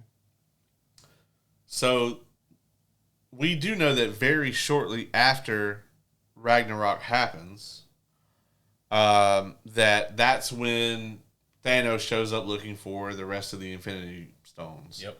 So he is going to come to Asgard for the stone that's there, which is the Power Stone, right? The Tesseract. Yeah, Tesseract. So, yeah, it's going to be Thanos. Do you think he stops her? Oh, do I think he wrecks hella shit? Yeah. Absolutely, yeah. Okay. I'm not so sure, man. She seemed unbeatable, and technically she kind of was. I guess it kind of depends on, like, okay, so it really comes down to, does Thanos know that her power is derived from Asgard? Because he already had the Power Stone. Mm-hmm. So can he just... They said that he, with just the Power Stone, that he raised Xandar to the ground. Yeah. So does Thanos just destroy Asgard then? Maybe he does. You know? That would be smart. You also have to think, would Hela use the stone that she has access to? Right. Yeah. That would be the other question. Like, does she know what she has with the Tesseract? Right.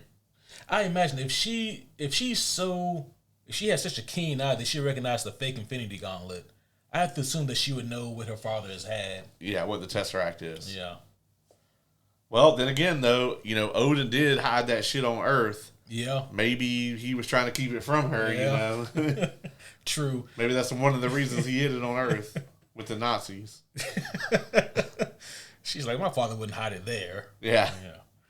But actually, that was an interesting question because she's one of the few villains in the MCU that isn't really stopped by the heroes.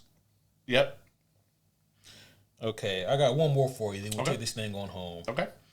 This question I saved for last purposely. It is the big bad booty daddy of all these questions. I don't know what Scott Steiner has to do with this. But we'll find out in just a second. I think with this math, he could come up with a explanation for this. Okay. Okay. The last question of this episode, Caleb, is how exactly did somehow Palpatine return in The Rise of Skywalker? Well, you see in the fight between Rey and Ben Solo and Palpatine, each of them theoretically would have a 33.3% chance of winning. But Rey's not going to fucking win. So you take her 33 and a 30% chance, and you add it into Palpatine's chance. And Palpatine has done beat just about everybody else. So you actually got to go ahead and give him like a 50% chance that brings him up to an 83 and a 30% chance. Right? Okay. And then Ben Solo is just not going to win. So that actually gives Palpatine like a 112 and a 30% chance of winning. Oh, okay. At sacrifice. In a three-way, yeah. Yeah. Of course. Yeah, absolutely. Oh, man. I guess the real question here, I'm going to answer your question with a question. Does the sequel trilogy just get worse by the millisecond? You can feel the panic coming off the screen. Yeah. You can feel them scampering. Like, I personally think, and I've caught a lot of flack for this, but I'm right, and this happens a lot when I'm right. Rise of Skywalker, I think, technically, is a worse movie than Last Jedi, like, just on paper. But it is a better Star Wars movie. Yeah. Like, I don't think it's feasibly possible to make a worse Star Wars movie than The Last Jedi. Because Rian Johnson doesn't get it. He doesn't get anything about Star Wars. I love his Knives Out movies. I absolutely do. But here's the thing. Those movies all contain one-dimensional characters. By design, they require it, and they work there. Star Wars can't have that. Even, you got to understand that the original Star Wars trilogy came out in the 70s and 80s, and this is back when it was like, that's the good guy, that's the bad guy. Yeah. You look at all forms of everything, right? Like the A-Team. There was no sympathetic villain in the A-Team. The A-Team showed up and wrecked shit, and they went home. Yeah. Scooby-Doo showed up. They pulled a mask off the evil rich white guy, and that was it. There was nothing to the evil rich white guy other than he was an evil rich white guy. If you look at pro wrestling, you have somebody who fucking hates America or Jesus or whatever, and then Hulk Hogan would show up and he would beat them, and then everyone would cheer and they would go home. Yeah. like everything was very much black and white in terms of like we wanted to see the good guy and we wanted to see the bad guy. Mm-hmm. And in the midst of all of that, you have George Lucas build this incredibly complex villain who was the most iconic villain of the time in this very, I don't know about redeemable, but relatable, just this tortured figure in Anakin Skywalker, right? This like failed savior, you know? And that kind of flipped the whole, you know, chosen one thing on its head.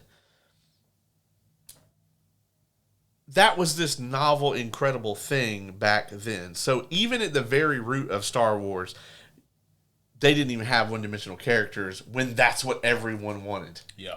And that's what was popular in the culture. So you go to 2015, and we definitely don't fucking want it, right? It's impossible to make a worse Star Wars movie than The Last Jedi. Somebody will probably try. We have a lot of time left. Though that Rey movie's still being worked on. Allegedly. Allegedly. I haven't seen them film not one fucking thing. But Rise of Skywalker is a worse movie, right? That movie's fucking terrible. Yeah. It's just one scene after another, and there's really no connectivity between the scenes, and they don't explain shit. And it's all by the seat of their pants. Like, not only is Palpatine alive this whole time, but he also has taught an entire Sith choir the words to Duel of Fates. And he also somehow has a ginormous fucking armada buried under the sand on Exegol of Star Destroyers, and every single one of them have Death Star rays on them. You know what happened, man? They were sitting in that boardroom meeting, and it was like 6 days before filming. and Kathleen Kennedy comes in there in a hurry, and she's like shoving fucking what's the director's name? The one they kicked off of it? Yeah. Colin Trevorrow. Yeah. Yes. Well, who ended up directing that one? J.J. Abrams. Yeah, J.J. Abrams ended up directing that, yeah. Colin Trevorrow's script was awesome. It was like, have you read any of that? I've heard you talk about some of it. Yeah. Colin Trevorrow's, okay, so I didn't give a fuck about this movie, right? This was like the first Star Wars movie that I like didn't go see on opening night, you know, that I could have seen on opening night. And I just didn't give a shit. Originally, I wasn't going to go see it at all, and then people told me that it like heavily retconned the shit out of The Last Jedi, so I was like, all right, well, I'll go watch it.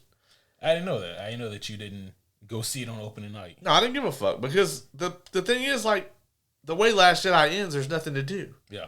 Like, they don't set up anything for the next movie to do at all. It's literally just, okay, well, we lost. All right. Yeah. I don't really think anyone won. It's just... Not really. It just fails on every possible narrative level, to be honest with you. So then, Rise of Skywalker has to basically invent a new trilogy in 2.5 hours. Yeah. They're like, we got to roll with a new trilogy because, like, we have to set up a new villain and like, wrap up all these other angles and shit in 2.5 hours because the last movie wasn't interested in the movie that came before it, and it sure as fuck wasn't interested in the movie that came after it. No. This is what happens when you give the wrong person free reign to do what they want. Yeah. And so JJ was there for Force Awakens, obviously. Yeah. And why didn't he come back for? Was he not asked to do? They from jump, their plan was to just let each director do their own thing. So when Force Awakens was being filmed, Rian Johnson had already been given the treatment for Last Jedi. And originally at the end of Force Awakens, when they run into Luke, he was actually going to be sitting there meditating, and there was going to be all these rocks and shit floating above him. And Rian Johnson asked J.J. Abrams to take that out. He was like, don't have him use the Force at all in your movie. And J.J. Abrams was like, he's probably going to have him do something really cool. All right, yeah, man, we'll take it out. Well, yeah, and then they had this motherfucker die on a Skype call. Right. Yeah. But heading down to VR. Yeah, I was watching the thing the other day where Luke Skywalker or fucking Mark Hamill was actually talking about this whole thing. And, he's always been pretty critical of it, especially after, like, once the checks stopped coming and he don't give a fuck now. He's like, Luke Skywalker is the first motherfucker in the history of time to overdose on the Force. He's like, you don't think Yoda would have put something in about, like, use the Force, Luke, but not too much. Yeah, not too much. Turn to dust, you will. Yeah. Dog. Hit it easy, you must. Right. Yeah, you don't think Obi-Wan would have been like, use the Force, Luke, but don't hit that shit too hard. I feel like the Last Jedi is really just like 2+ hours of trying to find cool, introspective ways to subvert expectations. And it's terrible. Yeah. It's one of the worst things I've ever seen.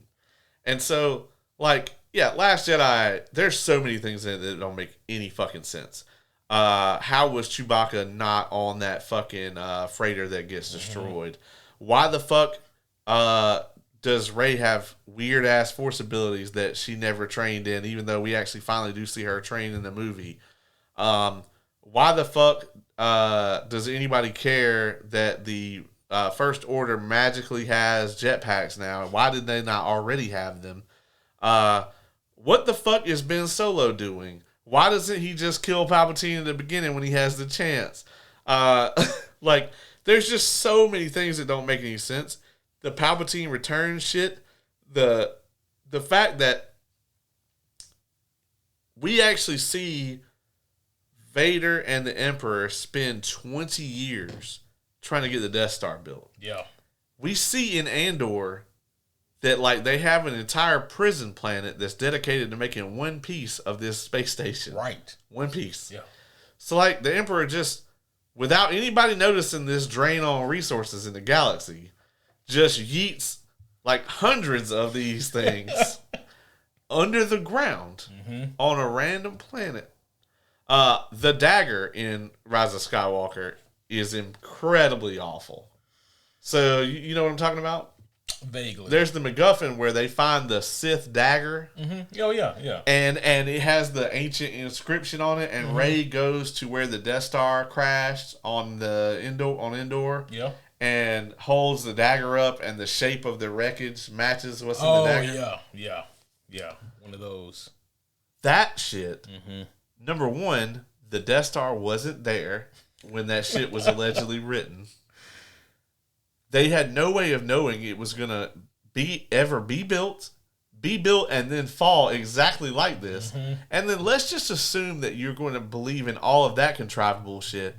How the fuck did Rey just happen to be standing in the exact right spot when there was a 360 degrees that she could have approached this thing from? She just so happened to walk up at the perfect place where this dagger would line up with the wreckage and point to where the Wayfinder was. Which, by the way, the MacGuffins in this movie all just lead to one another, but never actually benefit the characters in any way. No.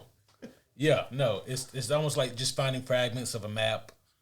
Yeah, they're just trying to find Exegol, which, by the way, Ben fucking Solo went there at the beginning of the movie and knows exactly where it is. His redemption arc sucked. Oh, yeah. Like, honestly, for all the bullshit I give The Last Jedi, right? Near the end of that movie, there's that point where there's obviously the connection between Rey and Kylo Ren, and they're both trying to get each other to turn. Yeah.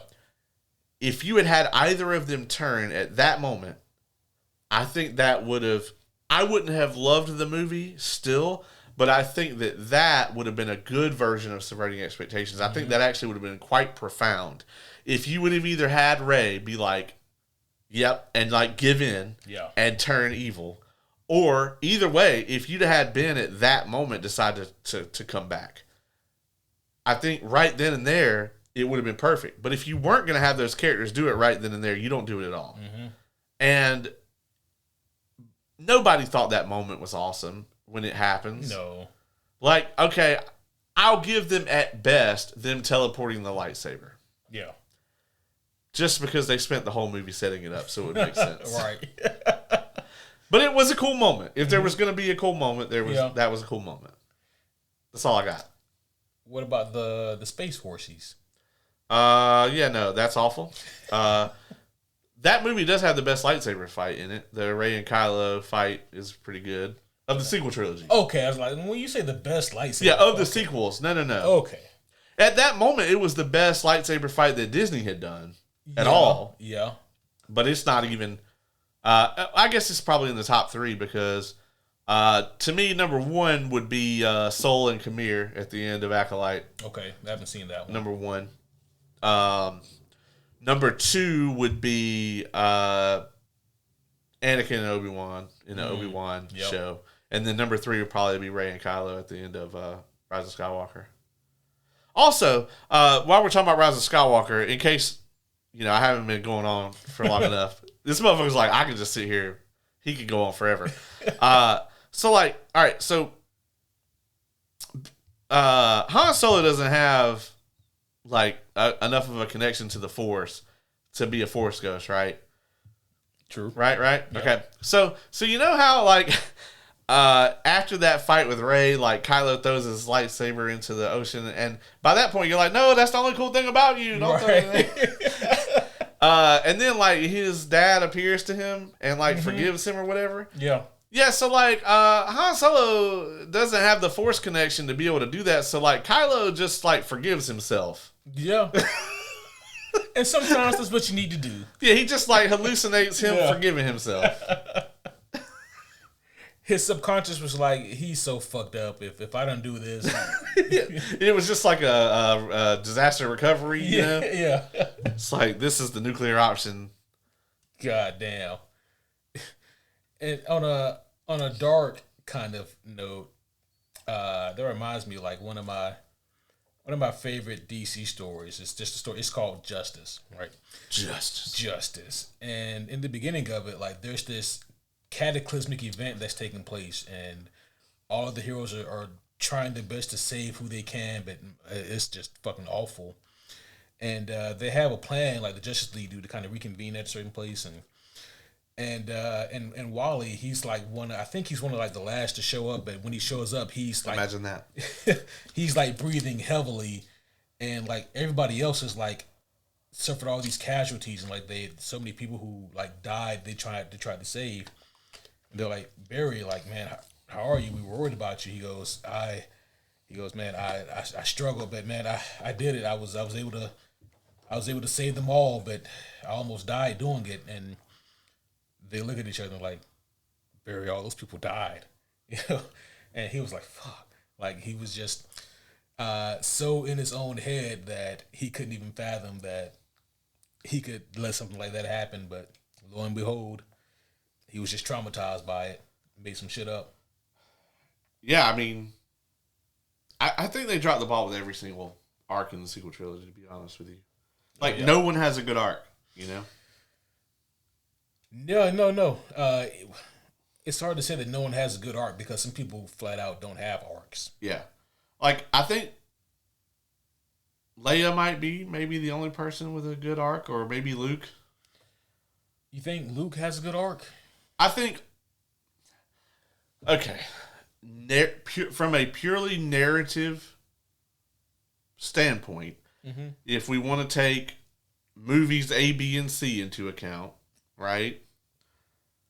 I think the whole, Luke was disgruntled with the whole concept of the Force, and in the end saw the error of his ways or whatever, and has the scene in Rise of Skywalker with Rey.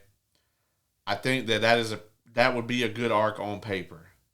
It obviously doesn't work because Luke Skywalker is a goddamn American hero, right? Mm-hmm. Because he's such a symbol of, you can say whatever you want about anybody in the Star Wars trilogy, but or in the Star Wars universe, period. Whether it's, fucking Revan, or whether it's Obi-Wan, or whether it's Ahsoka or whatever, Luke is kind of he is the Clark Kent level of good. Yeah. Right? All those other characters have flaws that Luke does not have. Luke is notoriously Luke Skywalker is basically designed to be the Jesus Christ figure of Star Wars, right? At the end, you even juxtapose it with like Mace, right? Mace Windu's fighting Sidious, and he's like, even Mace Windu, who is supposed to be this like beacon of justice or whatever on the council, is like, no, he can't stand trial. He's too dangerous. We have to kill him. Yeah. Yeah. Flip that on its head. Luke is literally sitting there about to be killed by Palpatine and refuses to strike Vader down. He is literally the embodiment of what the light side of the Force is supposed to represent. And for them to then take that and ruin it for clicks, and just for we wouldn't see it coming, for the subverting expectations, is terrible and awful. But I think if you just were to take his arc through the 3 films and put it on paper, and it's not that character, I don't think it's bad, So sometimes it's not so much about the story that is trying to be told, and more so about how it's told, Yeah. And absolutely. that's kind of the case here. Star Wars has an identity of its own, right? Like it's the original franchise. Yeah. It has so much history and lore and story. And, if you want to spread that out at everything that's been done since the original trilogy, right? If you want to look at the Ewok movies, okay? They're terrible films, right? One of them is significantly more terrible than the other one. One of them is just like, this is a fucking PBS production of some Star Wars shit. And then the other one is just objectively terrible, right? I kind of like the one. The other one is just, oh God, it's terrible. But neither of them do anything to shit on Star Wars as a concept. Yeah. They're both completely things that could happen within the Star Wars universe, and they don't harm it, even if the movie is terrible. The prequels, right? People felt a certain kind of way about the prequels. You cannot doubt the prequels' reverence for what Star Wars is, right? Honestly, they seem to have more of a reverence than the original trilogy does in some cases. Yeah. And then take every other Star Wars property that's ever come out, right? And you have to judge how much reverence it has for Star Wars and how good it is as 2 completely separate entities. Now, it can be both, like Revenge of the Sith. Yeah. Both. 10 out of 10 in both categories, in my opinion. Like, it's an amazing film, and its reverence for Star Wars is incredible. Force Awakens is a goddamn nostalgia bait, right? Yep. But when people went and saw that, they thought, we're back. We are so back. I was even caught up in that for a long time. Because if you don't know what's coming next, like if you had never seen 8 or 9, you're like, yes, as a film, this is fucking fan service nostalgia bait. But I love it, and I don't care. Yeah. Like, I want to see what's going to happen next. Turns out we didn't. But if you look at the Kenobi show, if you look at The Last Jedi, if you look at Rise of Skywalker, if you look at aspects of Acolyte, right? There's actually, I'll say Acolyte was actually pretty nice as far as the way that Star Wars was handled. It's just the writing was objectively fucking terrible, right? You have to judge all of that by like how much it reveres Star Wars, and then also by the quality of the thing. The first one is more important across the board for Star Wars fans. It has Every to feel time. like Star Wars. Yeah, like fucking Clone Wars has more bad episodes than it has good episodes. It has some incredible episodes. Don't get me wrong, and especially as it went on, like the last season is almost entirely amazing. But like you don't care because you're playing around in the sandbox that you know and love. Right. You don't want to go play in the other sandbox. You like this sandbox. Yeah. You know? And who's shit in this sandbox? If somebody comes and shits in your sandbox, you don't really care. Like beyond that, fuck them. Yeah. You know? And like that's why I think Star Wars as a fandom is looked at as being so like just derisive, right? Like they're just you look at people say, you know, all Star Wars fans are fucking terrible. And they're probably right, you know? But I think a lot of that comes from every generation has what Star Wars is for them. Yeah. And they also judge every Star Wars thing by how much it does or does not shit on what their opinion of Star Wars is. Yeah. You know? Except for us, we're just right. Yeah, I mean, you know? look, of course. Yeah, of course. We stand above everyone else. Yeah, I mean, we're just right, and the way that we view it is, you know... Yeah, is biblical, basically. Correct. Yeah. Yeah, you know, I guess the thing about, like, Star Wars, or more so about their fandom, is I think that you were very succinct in what you just said about how every generation kind of views it through the lens of what they think Star Wars is or should be. And everything is kind of judged off of that merit. But it's like at the same time, though, I don't know if that makes them better or worse than any other toxic fandom. Oh no, I'm not claiming that. No, not at all. And so I also think too, a lot of people think, I know people that are our age and people older than us that think, okay, well, the Gen X people, they had the original trilogy and they hate the prequels. And so everyone thought that the prequels sucked, but our generation loves the prequels. Yeah. And so the prequels are revered now. Basically, the original 6 are all just loved as this one entity. And there are people that believe that this is merely a time thing and that in another 10 years that there will be that the Gen Z and the Gen Alpha kids are going to be like, we love all 9. The sequel trilogy is our shit. It's not. That's never going to happen. Children do not like those films. Anybody that I know that's like young on the younger side that enjoys Star Wars, Clone Wars, Rebels, some of the Disney stuff. I actually know a lot of people that were really into Skeleton Crew. Oh, okay. Yeah. It's not for me, but like that was like very much I think geared towards kids.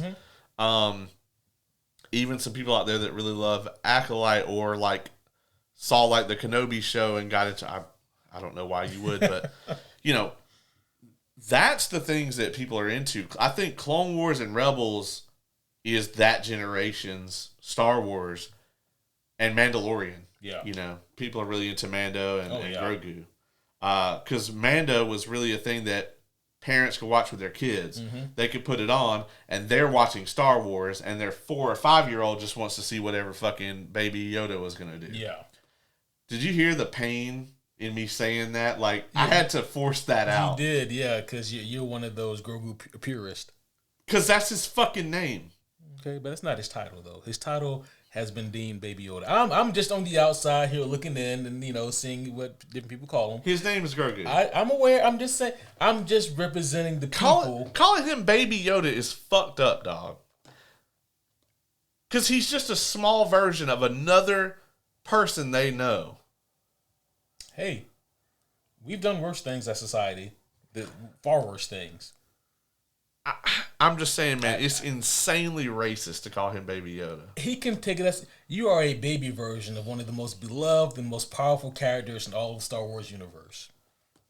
Okay. All right. Fair enough. Sure. Yeah, you know. Now, what other people mean when they call him Baby Yoda, you know. So, like, when Miles came along, if we just call him Baby Peter, that would have been fine. Oh, I thought you were going to somewhere else with that for a second. And I was like, they already do call him that. Oh, no. Oh, no.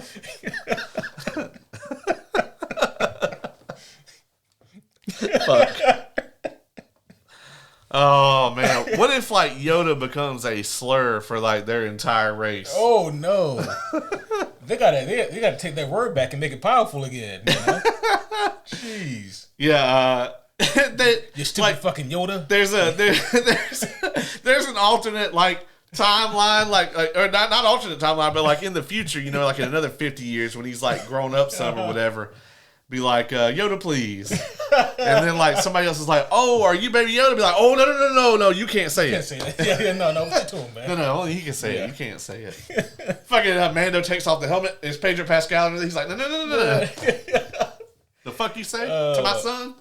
So, have they decided yet, or do we know yet if all of Yoda's race speaks like that, or do they, or is it just a Yoda thing specifically? I think the idea would be that he probably wouldn't speak like that because where he grew up. Yeah, but I mean, Yoda interacted with this child. Okay. Because he was in the Jedi Temple. Yeah. So I would say probably not, but also maybe. There may be something about their physiology that makes Galactic Basic easier to speak. Yeah, I know. I got a button for this. Yeah. You fucking nerd. Yeah. Yep. Lauren reset my ass on the year-end review. Kay had that up on the TV in our room the other day, and I was kind of like, we started talking about the Lord of the Rings audiobook, and I like paused my game and took my headphones off so I could like see how bad my face was. Oh, dog. Like, I'm glad I was sitting between the two of y'all. Yeah, I was just like, and then I just was like, gave a Picard level face palm. Oh, shit. Like, you can see it on the video, like, my mind completely rebooted. Oh, yeah. Yeah, I noticed when I was editing, I was like, oh, yeah, I know what part this is. Yeah. Without even... Yeah. Oh, shit. I was like, oh, like, she didn't mean it, you know? You just assume that, like, I try not to be that guy. Like, me and you both know a lot of, like, actor names and stuff. And I try not to be that guy and just assume that everybody knows these kinds of things. But, like, when someone's, like, a huge Lord of the Rings nerd, you just assume that they would know who Andy Serkis is. Yeah. It would be similar to, like, if I didn't know the guy that played Iron Man. Right, yeah. Know? Like, what's the name of who? They'd be like, oh, you got that superhero podcast, right? Or they'd be like, yeah. Like, so, do you like Robert Downey Jr.'s other stuff or just that? Who? Yeah, right. Yeah, exactly. Exactly. Nothing but love, Lauren. Yeah. Yeah, I mean, we all have our strengths here. That's why we have you on. You know, we got the actor names, things covered. But, like, we are not well versed on incredibly pornographic gay hockey shows. We're not. That's a blind spot for us, you know? Yeah. Oh, by the way, just to, you know, if anybody is 2 hours and 13 minutes into this, you also watch the entire year-end review and you just want to know the result of this cliffhanger. Kay, in fact, did go home and watch Heated Rivalry. So she did watch. Oh. And she did, in fact, confirm that it is trash, and the two main characters, she doesn't give a fuck if they live or die. Oh, shit. Yeah. Well, damn. Maybe it's for the best that she hadn't watched it before we did the year-end review. Yeah. I needed her opinion on it because, like, I know that I personally cannot accurately judge that kind of thing. Right. Like, that type of show just isn't for me. And it's not because of the vast amount of gay sex. It's actually pretty much everything else. Isn't the show like a strictly Canadian show? Is that what it was? Yeah, and it's like a supposedly like a hockey show, but they don't really play hockey in it. Because if it was just like Mighty Ducks, but there was fucking, like I said, I'd be all in for this. As a matter of fact, I kind of need somebody to make that now. Yeah. They could be playing hockey in Euphoria Season 3. Yeah, maybe so. Yeah, the school hockey team have like a $15 million budget. Right. They have like a hockey arena, a dedicated one, you know, just for that. But, yeah, I mean, I knew it wasn't for me, and I was like, well, Kay is like very into like these types of things, and so like I need her to watch it and give me an adequate two things, like, is it narratively actually good? Mm-hmm. And then also, like, is the spice level where people say it is? Yeah. Because she reads a lot of smut, and people will be like, oh, you like smut? You gotta check this out. This is like the smuttiest smut or whatever. Mm. And then she'll read it and be like, no, honey, this is not actually, not at all. So, well, I'm sure that there is a community out there who loves what's the name of that show? Heated Rivalry. Oh, there is. It's like number 3 on HBO Max. Oh, Jesus. Yeah. God damn. And like, being the number 3 show on the number 3 streaming network, it doesn't really sound that dope, but for like just a show that nobody ever heard of, it's doing pretty well. Yeah. So, damn. Yeah. Well, I can't think of a more suitable way to end. Is this the last episode of the year? Well, unless we're planning on reviewing the 3 Christmas episodes of Stranger Things before New Year's Eve. It's possible. We would have to do that like Monday. Yep. I guess we can see if Oz is available. Yeah. Get his bum ass out here. Because if we try to review all 4 of them, I think that's going to be forever. Yeah, we got to break that up, do another 3, and then the 1. And then the 1. Yeah. / Vecna / Henry / Mr. Woodson. / Okay. There's another, right? Isn't he? Henry.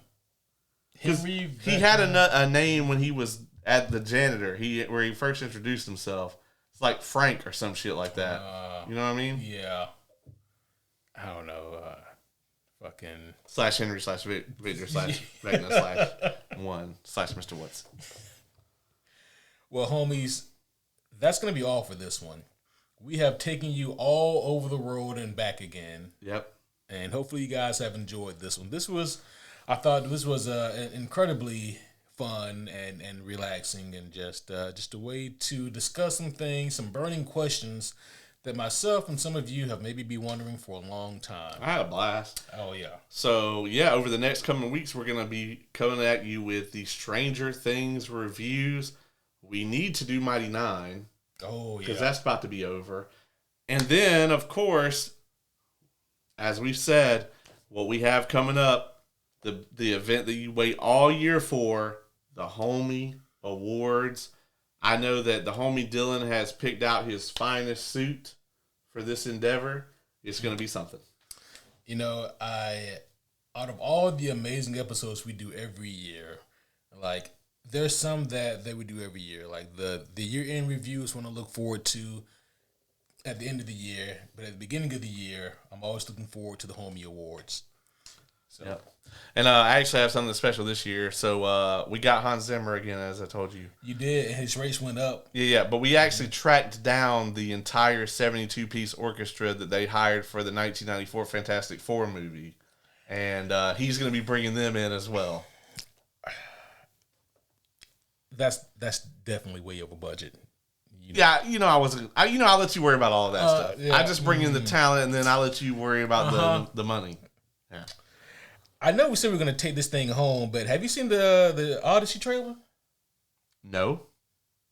All right, well, folks, we're going to go ahead and wrap this thing up so Caleb can watch the Odyssey trailer. Yeah. I don't give a fuck about this anymore. I'm sorry. Well, homies, that's going to be all for now. We will see you guys again very soon. But until then, my name is Superhero Homie Q. I'm Superhero Homie Caleb.